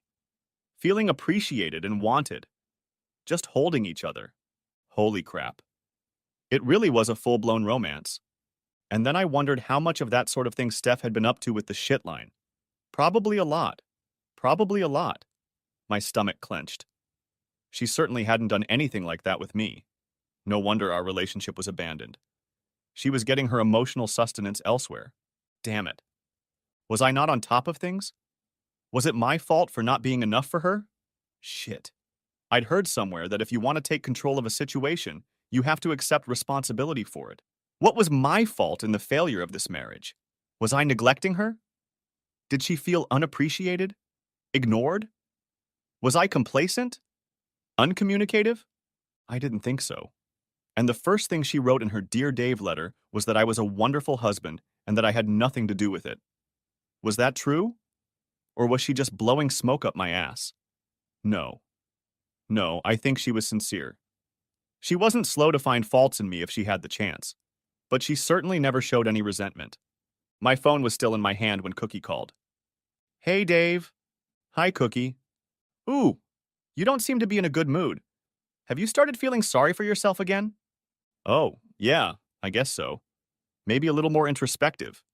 Good. Well, it can't be avoided completely. Some of it's going to happen no matter what. Just don't let it ruin your whole evening, okay? Okay. Listen, I wanted to check in on you and let you know that I'm working at the club tonight. I'm dancing Thursdays and Fridays this semester. That works best with my schedule. Didn't you get up early today? Yes, it's a long day, but I have a 5-hour break in the afternoon, and I always manage to take a nap. I just wanted to let you know that I won't be able to meet you until Saturday. Oh, and if you want to come to the club, I highly recommend against it. You may think you can handle it, but trust me, watching me work will be awkward and weird. I don't want to put you through that. Okay. Yeah, I guess I understand. I thought you weren't in the club anymore. Why did you think that? Jessica said her friends went looking for you. Oh, yeah. Jerome knows to tell the college kids I'm not there. I have 4 places in town that I move back and forth to, so they don't get mixed up under my feet, and I always use different names. I do get recognized from time to time, but it's less often than you'd think. College guys don't usually have a lot of money to spend on strip clubs. I guess that's true. I wasn't so lucky when I was in college. Maybe you just lacked confidence. Trust me, you're a godsend. Thanks. Hi. I was wondering, when you dance, do you always pick a name that starts with an S? As a matter of fact, yes. Why? Just wondering. The guy in the private room booth called you C. Jerry's known me a long time. He said I was lucky enough to be one of your special cases. I mean, he meant it sucks, but I'm in good hands. He's nice. Is he one of your special cases too? No. He's married to a great guy, Daniel. They've been together for almost 20 years. Huh? I wouldn't have guessed that. What, he's gay? He just doesn't look manly. He cares a lot about girls and is very good at reading clients. Sounds like a good man for the job. It is. Hey, listen, I've got to go. I just wanted to check on you. Did you get a good long-term job at that hotel?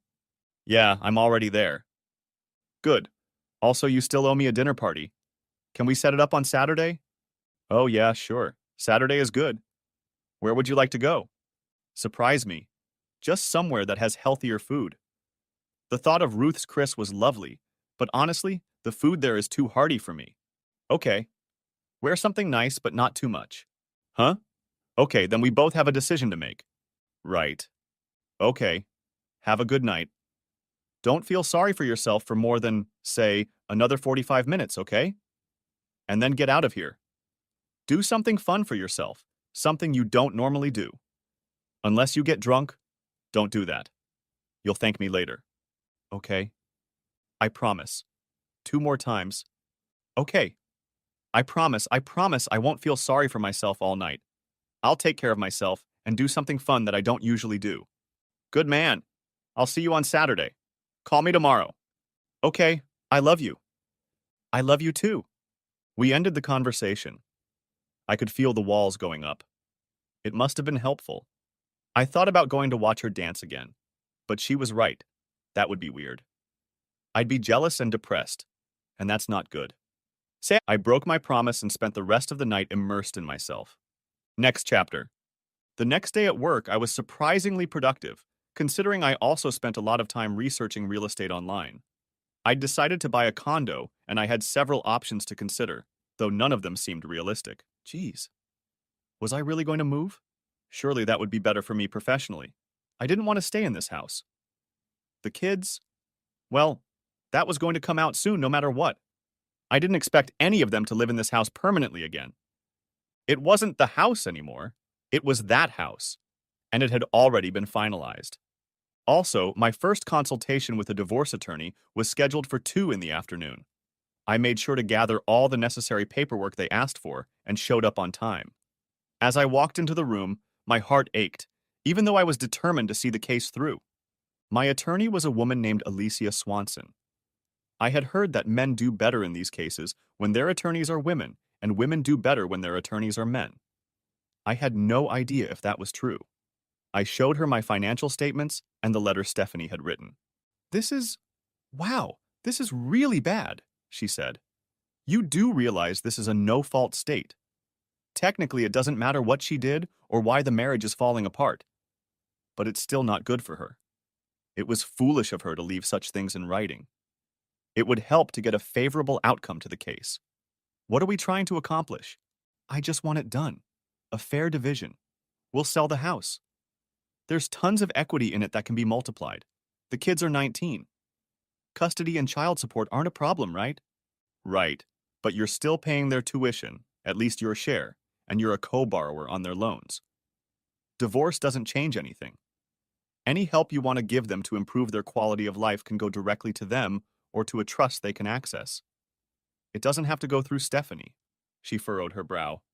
I don't want to... Well, it doesn't have to change anything. But they're your children, aren't they? Have you had them DNA tested? It had crossed my mind. Steph said she wouldn't do it to me, and I gave her a rather snide reply when she said that. I didn't do any DNA tests, but even if I did, they're still my kids no matter what. I love them more than anything in the world. I've been their father their whole lives, and anything beyond that is not their fault and will not affect our relationship. That's the right attitude. Good. Let's just keep that option in case things get ugly. I understand that you don't want things to get violent, and for your sake, I hope things work out. However, I am your advocate, and I want to be prepared for anything. Even just doing the test will look like a fat screw you to your ex. I'm not going to lie, I'm hurt. My life was ruined. I'm still mad as hell. She thoroughly deserved that screw you. But I want to appear polite and reasonable, at least at first, at least on paper. And I want to keep the alimony to a minimum. I see. Well, given the difference in income and the length of your marriage, alimony is pretty much a given. The only thing that could completely negate them is if she marries someone else. The letter she wrote can help lower the alimony with an equal husband's statement. We can also lower it if we can prove that her new boyfriend is a means of support for her. Are they living together? As far as I can tell, she lives with him. Just living. I don't think she's moved in, and I can't prove anything. Let's see if we can find out. Maybe we should hire a private investigator. I know a few we could work with. I mean, the affair is out in the open now. Aren't these guys expensive? Wouldn't that save so much alimony? She shrugged. It's a compromise. If you wanted to enforce a prenup or sue for alienation of affection or something, then yeah, definitely. But for the sake of a possible partial reduction in alimony? Not really. It would take years for the investigation to pay off, if at all. Honestly, it would be easier to just get her to admit where she lives. Are you staying at the house? No, I was at a friend's house. Now I live in an extended stay apartment near my work. But you say she's not in the house? I changed the locks. Then she broke in and changed the locks again. She locked you out? Practically. And yet she herself isn't there? But she claims she wants you back? That doesn't make sense. You're right. None of it makes sense. She sighed. It often doesn't. It's okay. We'll get through this. As long as you're both safe, it doesn't matter. Will she fight about the house, the money, or insist on dragging her feet on counseling? Actually, I already have a counseling appointment. Really? You agreed to it? Yes. Not to make up. To work things out. I'm even paying for it. Well, it may or may not work. Don't be surprised if things don't go the way you want them to. Nevertheless, your willingness to come to counseling shows that you are eager to keep things amicable, and the courts like that. Believe me, family court judges don't like having to try pointless fights. I understand that. Believe it or not, the lawyers don't like it either. Most of the fights we take on behalf of our clients are really stupid. I once fought for 6 weeks over the ownership of a coffee table that no one cared about. The fact is, people leave marriages, period. You simply can't stay married to someone who doesn't want to be married to you. It just takes time for the legal rules to catch up with reality. 8 times out of 10, when couples get divorced, they agree they don't want to be together, but they drag out the process because they are trying to hurt each other. Sure, it means more money for me, but honestly, everyone would be much better off if you just get it over with quickly. I seem to like this woman. She shuffled through the papers, seemingly ready to call it a day. I think we've had enough for today. I can be ready to file in a week or so. Let me know when and where you want it delivered. As soon as possible, at his house, or no, at work, or no. Think about it. Time and place matter. They convey friendliness or hostility. Friendliness is better. For you. In the moment. If need be, I can get mean and fight with the best of them. God knows you've given me enough work. But you say you don't want to go out with guns drawn, right? That's right. Well, okay. I'll think about it. When is your counseling session? Wednesday. We'll see how it goes. Call me after that. She tucked my paperwork into a box of folders. And try to enjoy the rest of the day. Trust me, things could be a lot worse. Okay. I walked out of the office. Next chapter. I called Jessica. It went to voicemail. Almost immediately, a message came through. Hi, I'm with my mom right now. Not a good time. Call me at 8 o'clock. I sent a KK in response, which I knew meant okay, but not why. I called Michael instead. Hey, Dad. How are you doing? Any news? Just met with the divorce lawyer. Michael was silent. Still there? I can't believe this is happening, that's all. The process is set in motion. It will take a week or so to file the papers and serve them on her. Then it'll be another few months, maybe a year, and that's if things move quickly. We have a counseling session scheduled for Wednesday. I wanted to use it to pull your mother's head out of her ass, but I've been told it may not go as I expect. I'm sure at some point I'll be asked to take responsibility for my part in the collapse of the marriage, whatever it is. You're not a failure, Dad. I can see how you might think that. I mean, I've done some reading. Your feelings are valid and not uncommon, but hell, I'm not good at this. People tend to take things personally. Kids always blame themselves when their parents divorce, even though everyone knows they had nothing to do with it. Oh my God. Michael, you don't think it's your fault, do you? No, not really. I mean, those kinds of thoughts have crossed my mind, but it's not hard for me to dismiss them. I haven't left the house in almost a year. And before that, well, it seemed to me that Mom was trying to keep any of us out of it, wasn't she? You're right. She was only thinking about herself. I agree. Listen, I don't want to talk bad about your mom. She's still your mom. Nothing will ever change that. I don't want to interfere with your relationship or turn you against her, okay? You won't. You won't. I mean, I don't like it, but I'm still going to think what I think. I just hope the girl I marry doesn't do something like that to me someday. She, well, God, I want to tell you she won't do that, but I probably can't. There's no telling. I just hope you have better luck than I did. Maybe this whole marriage thing isn't what it seems, huh? Don't say that. Like I said, I've done a little reading. Generation Z isn't marrying and having kids at the same rate as previous generations. Millennials were slower than Generation X, and you guys were slower than boomers too. Young people seem to be rethinking all of this. Maybe there's a reason for that. Maybe there is. You know what? What? I'm really glad I have such smart kids. Glad to help. Hold on. He must have been fiddling with his phone. Jessica's calling me. She's with her mother. You'd better pick up. I'll call you back. Bye. Love you, Daddy. Next chapter. 45 minutes passed. Dad? Hi, Michael. So Jessica was in a bit of a state of confusion. Mostly she was just crying. Shit. Is she okay? I'm going to call her. No, I'll go to her. I'm here, Daddy, she said. Michael paged you. Oh, hi, honey. I'm all right. I'm better. What happened to your mom? Oh, God, it was awful. She kept trying to convince me that Mr. Davenport should be part of our family. She wanted me to accept him as, like, like a stepfather or something, that he should be her second husband. She what? I think she's lost her mind. It's probably perimenopause or something. I told her she was crazy, and you'd never agree with that, and neither would I. But it was like talking to a wall. She's created this bizarre fantasy scenario and won't budge from it. This woman sincerely believes that she brought Lee Davenport into this family?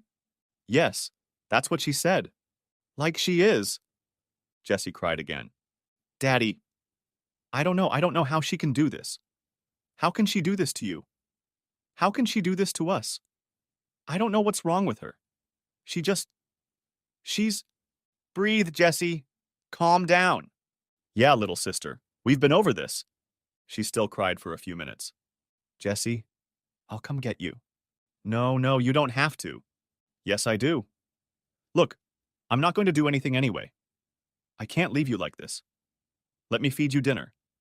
Let me be there for you. Please. She said nothing.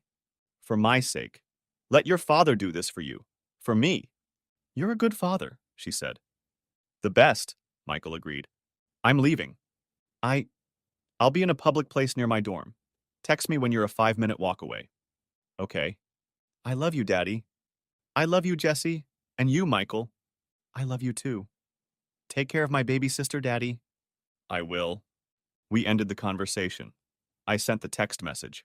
Jessie got into my car, carrying a gym bag. I guess she wasn't going to spend the night at the dorm. I took her out to dinner and she couldn't eat anything but soup. We hardly spoke at all. We went back to my hotel room and sat on the couch. My strong, smart, capable 19-year-old daughter was a 7-year-old again. I just held her in my arms and we could feel each other's breath. Sometimes just being there for each other is enough. Next chapter. Jessie spent the night on the fold-out couch, and I took her to breakfast before bringing her back to campus. It was Saturday, so neither of us needed to go anywhere. Breakfast turned into brunch and a long phone call with Michael at the same time. I got her back to campus and got to work on my email. My transfer to Chicago was pretty much a done deal. If I wanted to, I could be there in 6 weeks. The company would even pay my moving expenses. I narrowed my choice of condos down to 2 and sent them to Michael to get his opinion. Maybe in a few years we'd be roommates. I did the laundry. I had a week's worth of laundry to do, but it was less than I was used to. I couldn't remember the last time I did laundry just for myself. I always did it with Stephanie and the kids. While all this was going on, I sent Cookie a text confirming our date at a tapas restaurant neither of us had ever been to before. Stephanie continued to leave me messages, which I ignored. After what she had done to Jessica, I had no desire to participate in her delusions. I met Cookie at a tapas restaurant. If you haven't tried it yet, they bring you small portions of different dishes that you share amongst yourselves. Order enough and you'll be full. I figured there would be enough healthier options to satisfy Cookie. She was thrilled with the idea. So, how's the extended stay treating you? She kissed my cheek as we sat down. It's okay. It's not too crowded.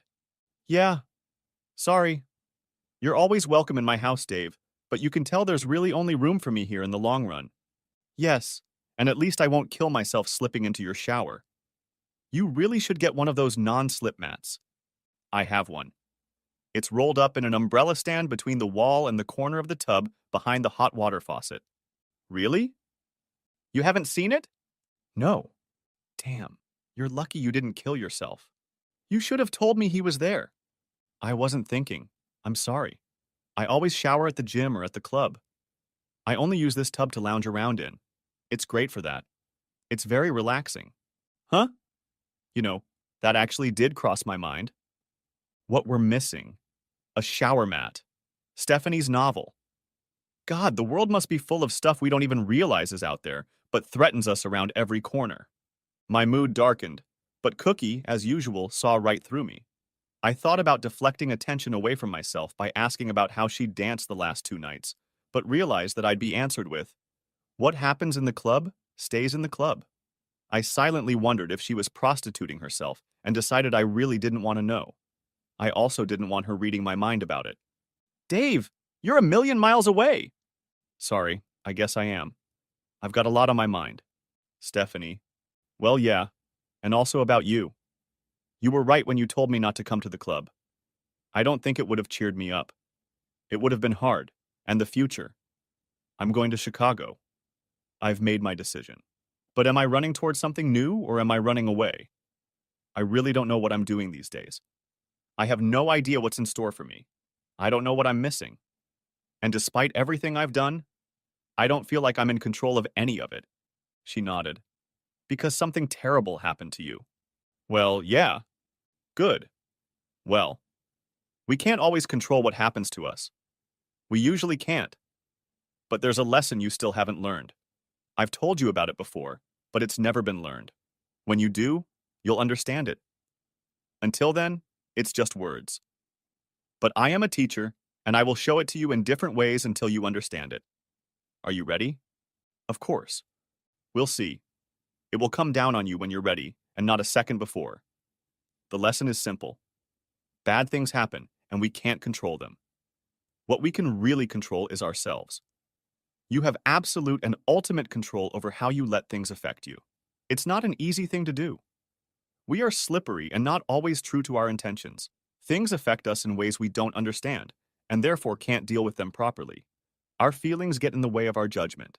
But in the end, the only person responsible for how you react to anything is yourself.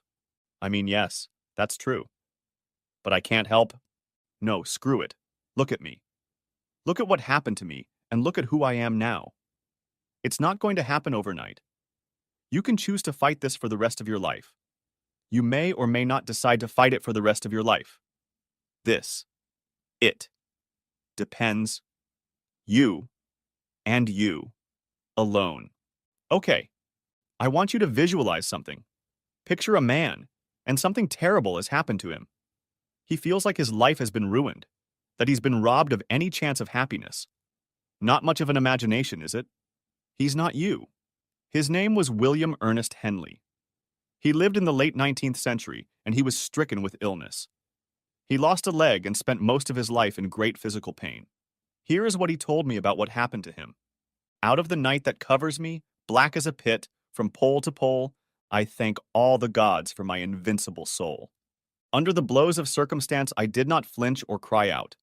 Under the blows of chance, my head is bloody, but not broken. Beyond this place of anger and tears, only the horror of the shadow looms. And yet the threat of the years finds me, and will find me without fear. No matter how strict the gate, no matter the scroll of punishment, I am the master of my fate. I am the captain of my soul. The title of the poem is Invictus, which means invincible. He is defeated, he is bruised and battered. From the outside, it looks like he's destroyed, but he's not. He is willing to do more, as long as it doesn't kill him. But even in death, he will not be defeated. He will not be defeated. He can be driven to the ground, but he will never bend the knee. Oh my God, was all I could say. The ground spun, and I had to grab the edge of the table to keep from falling. Can you feel it? Yes, oh God, yes. Fortitude, David. Strength. Determination. Invictus. Yes. Who is the captain of your ship? I am. Who is the captain of your soul? I am. I can't hear you. I am. Who decides what you do? I am. Right. Invictus. Damn, Skippy. So there you go. You've been dealt a heavy hand. Could have been better, could have been worse. Doesn't matter. You decide how things are going to be. You decide because they are yours. Speak the truth about yourself. Be honest about it. Make decisions for yourself because you are the one making them. Be real about it. You're not selling a product to anyone, much less yourself. That's the way to live. I hadn't drunk anything, but I felt drunk. It doesn't have to happen overnight. It almost can't happen. I just have to keep going. One day at a time, like they say in the 12 steps. It's just, I don't expect you to just brush it off, David. I just expect you to keep going. Because you have decided to keep going. That's how you stay undefeated, no matter what happens. Like when Worf was captured by the Dominion and kept fighting in the arena with Jem'Hadar. DS9. Very good. I'm glad to be in the company of another dedicated nerd.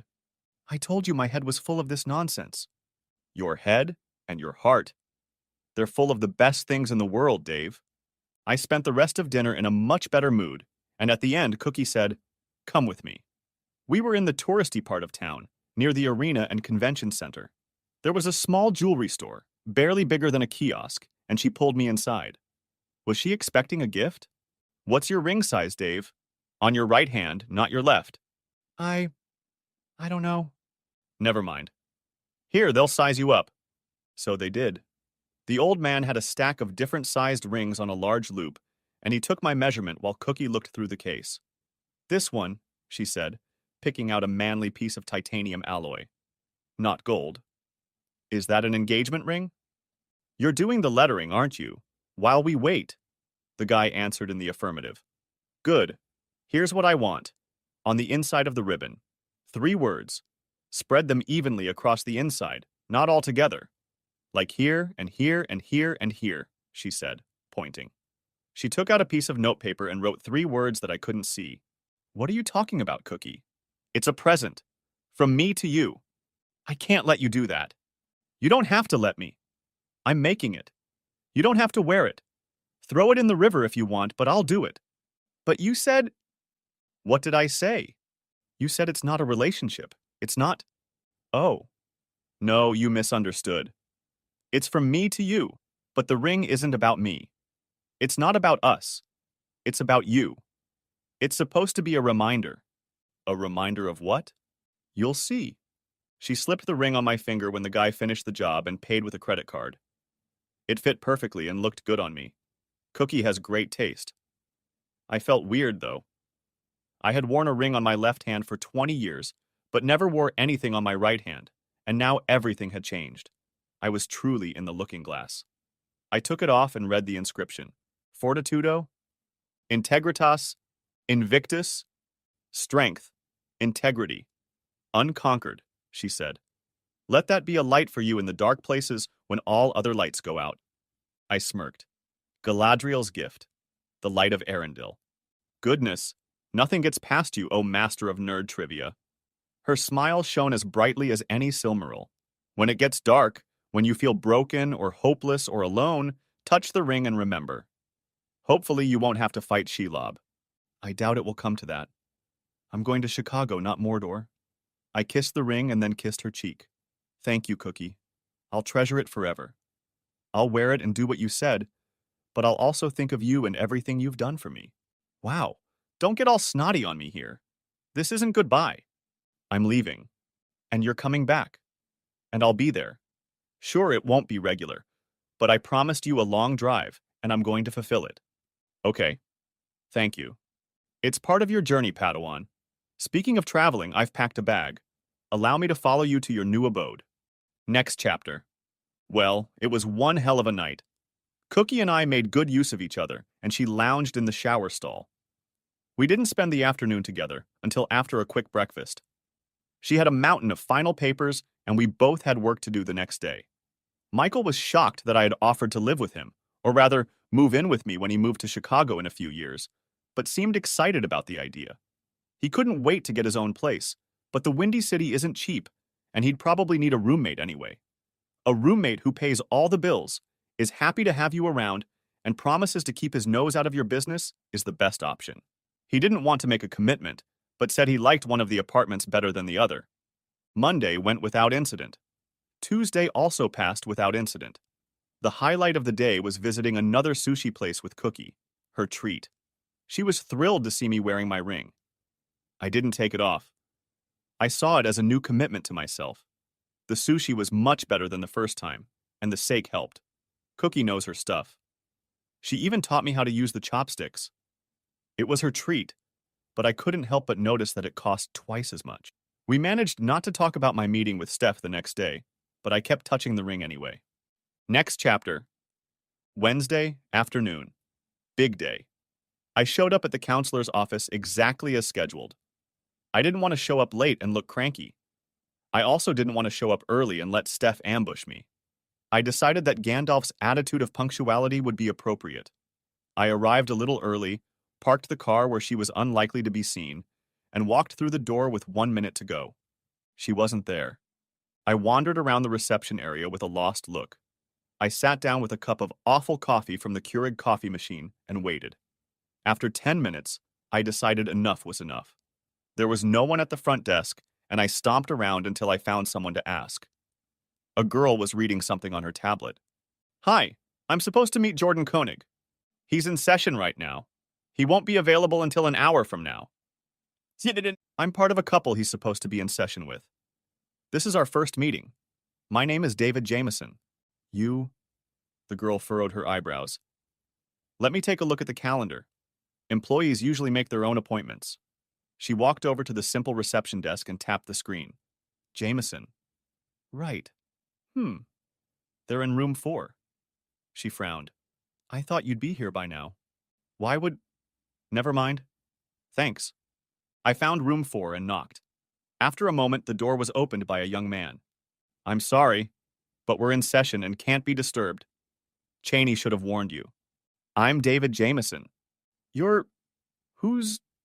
Then... His eyes opened a little wider. I think you'd better come in.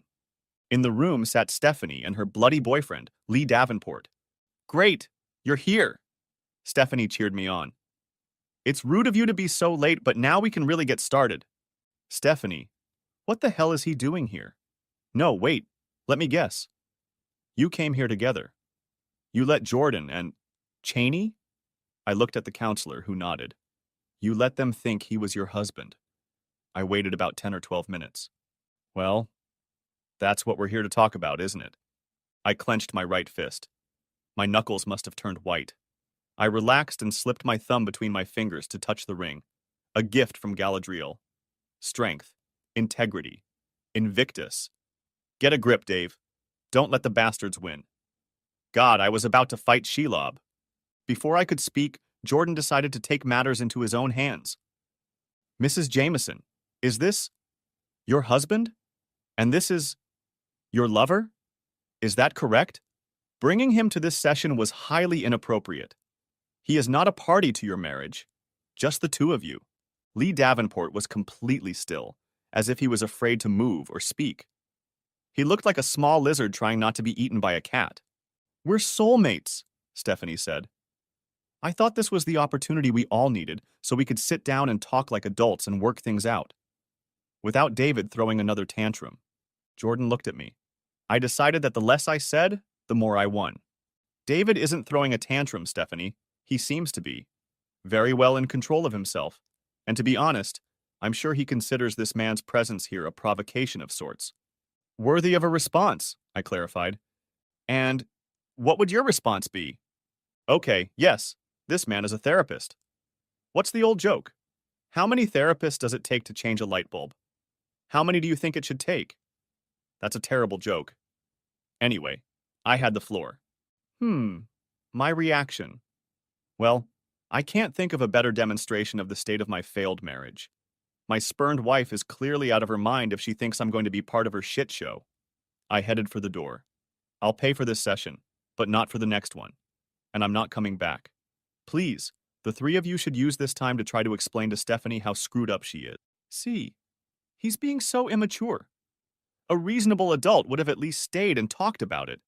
She looked strangely triumphant. Stephanie, I really hope an epiphany comes upon you one day. Expect to be served by the end of the week. I'm done with you. I left. It turned out those were the last words I would say to her in person more than 6 years later. Next chapter.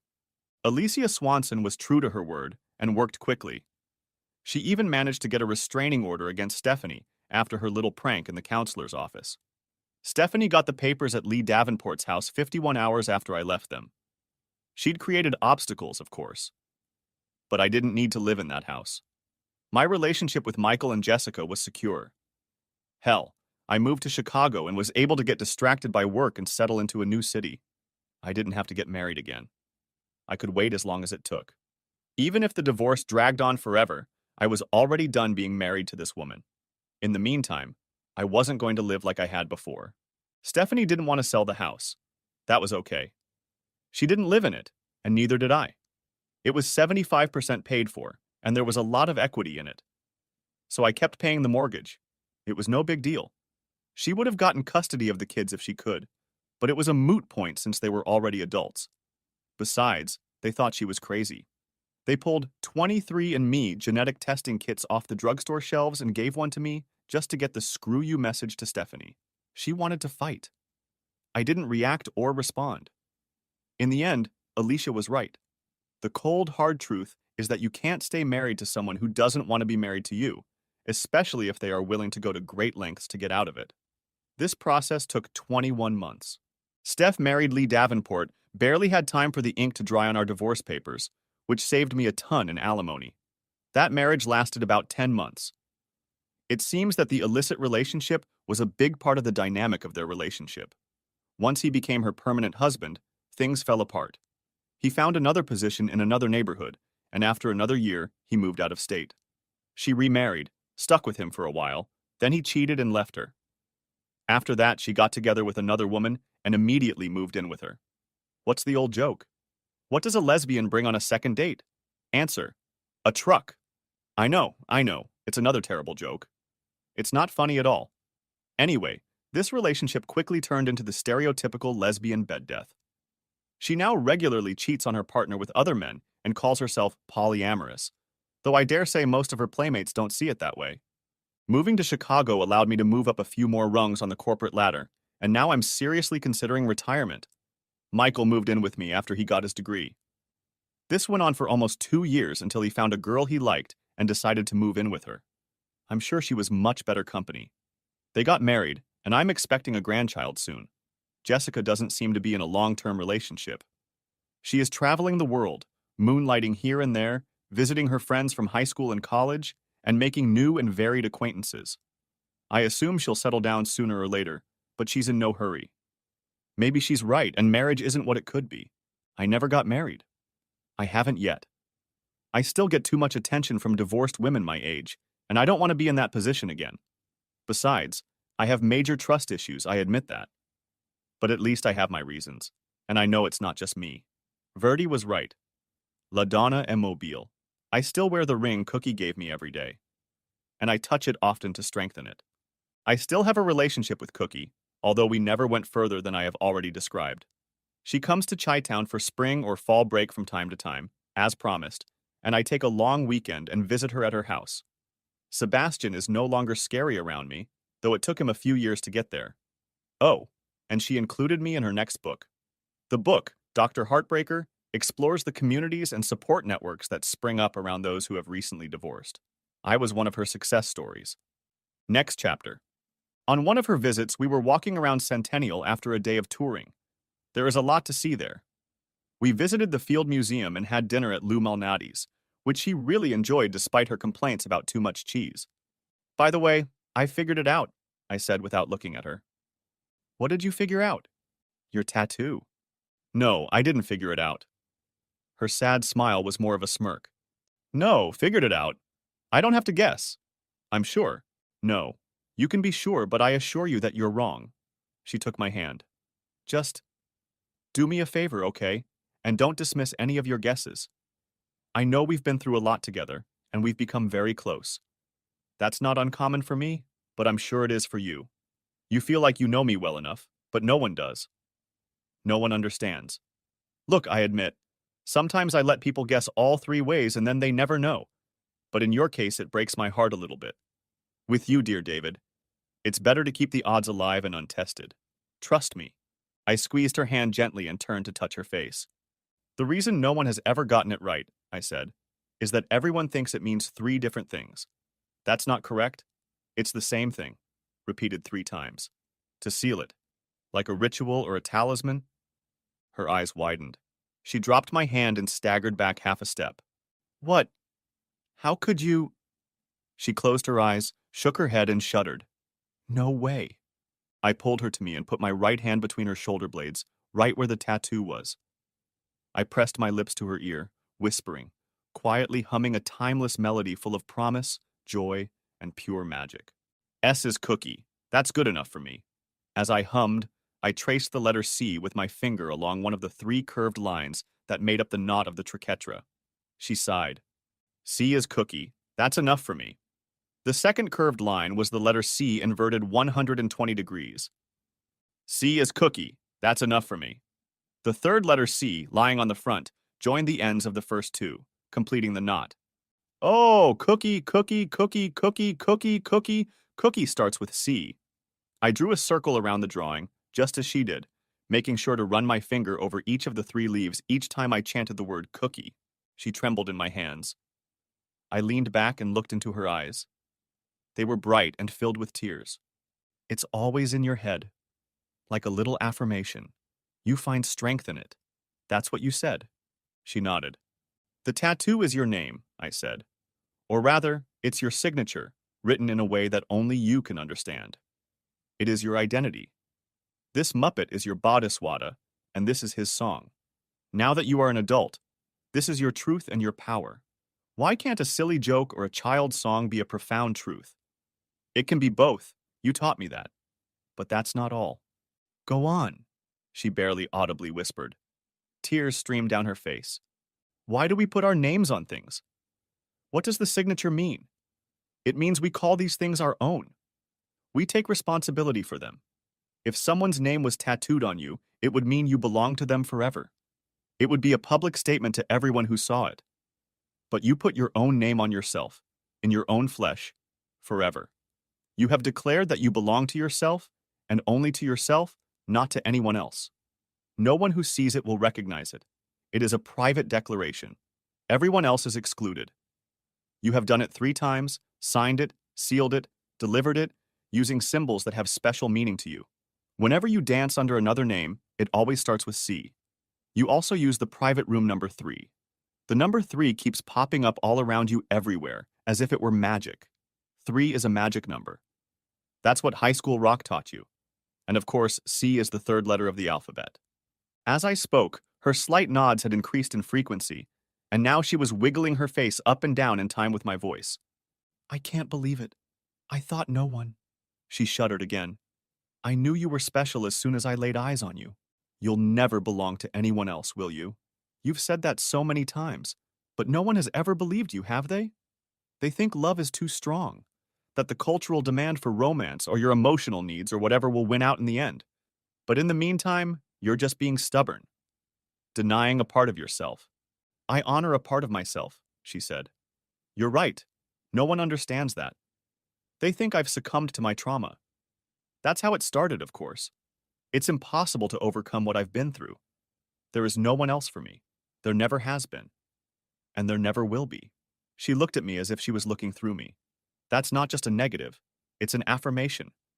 I belong to myself. Ultimately, every person belongs to themselves. We are in denial when we believe otherwise. The difference is that I know 100% that I'm good enough for myself. Yes, you really are good enough. And I'm glad you are, Cookie. There's no one else I'd trust with my friend. She broke down, completely in tears, crying her eyes out and hugging me like I was the last lifeline in a storm-filled ocean. Thank you, she said after a few moments, and then a few more to gather her thoughts. Thank you for understanding. Thank you for understanding me. And God, thank you for respecting him, for respecting me. That's what's missing. Certainly not in most relationships, I said. I'm proud to be a part of it. And I'm proud of you. Proud of what? You've made your life something important. You gave yourself a purpose. I worry that most of us never do that. We just cower and go about our business. You're right about that. I think most of us are probably destined to just rummage around. Saving the world isn't for wimps. She snorted. There's something I need from you, Dave. You name it. Anything. First of all, go ahead. I know you're going to be okay, but that doesn't change the fact that you're still going to get hurt sometimes. Just survive. Get well. Get well. And thrive. Whatever it takes. I'll help, you know. Others will help too. But you're ready now. You are worthy even if you don't know it yet. I'm going to need help too. Of course. In what? Work. With work. It's too much. She looked up at me. There are 20 goddamn tons of hearts broken every day in the world. Everyone's been hurt. Well, I guess that's true. So I need you to do what I do. It doesn't have to be a lot. Just once in a while. Just enough to make a difference. For one person at a time, when it matters. To pay it back, you know? Or pay it forward. Sure. How could I disagree? Yeah, okay, I'm in. What do I need to do? Just listen.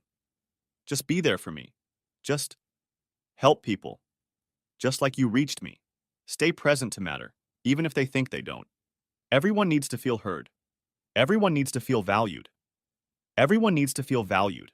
You can do it, Dave. Just reach out to them. Feel them. Everyone is different, so you're going to have to do it differently every time. Maybe you'll get intimate with some of them. Or maybe, go fishing with them and not say a word. Whatever it takes. Whatever they need. Just be willing to make human connections when you see a frayed heart. And keep your promises. I can do that. Good. You'll find it helps. Sometimes what helps you the most is helping others. She shuddered again. You said so yourself the first night I spent with you. Why do you think I do it? It's literally the only reason I'm still alive. Next chapter. So this is what I'm doing. This is what I'm going to do in retirement. When Cookie and I get to see each other, it's become common for us to compare notes. After we've mated like crazy weasels. Hey, we're middle-aged, not dead. It's only been a few years and I already have number 4.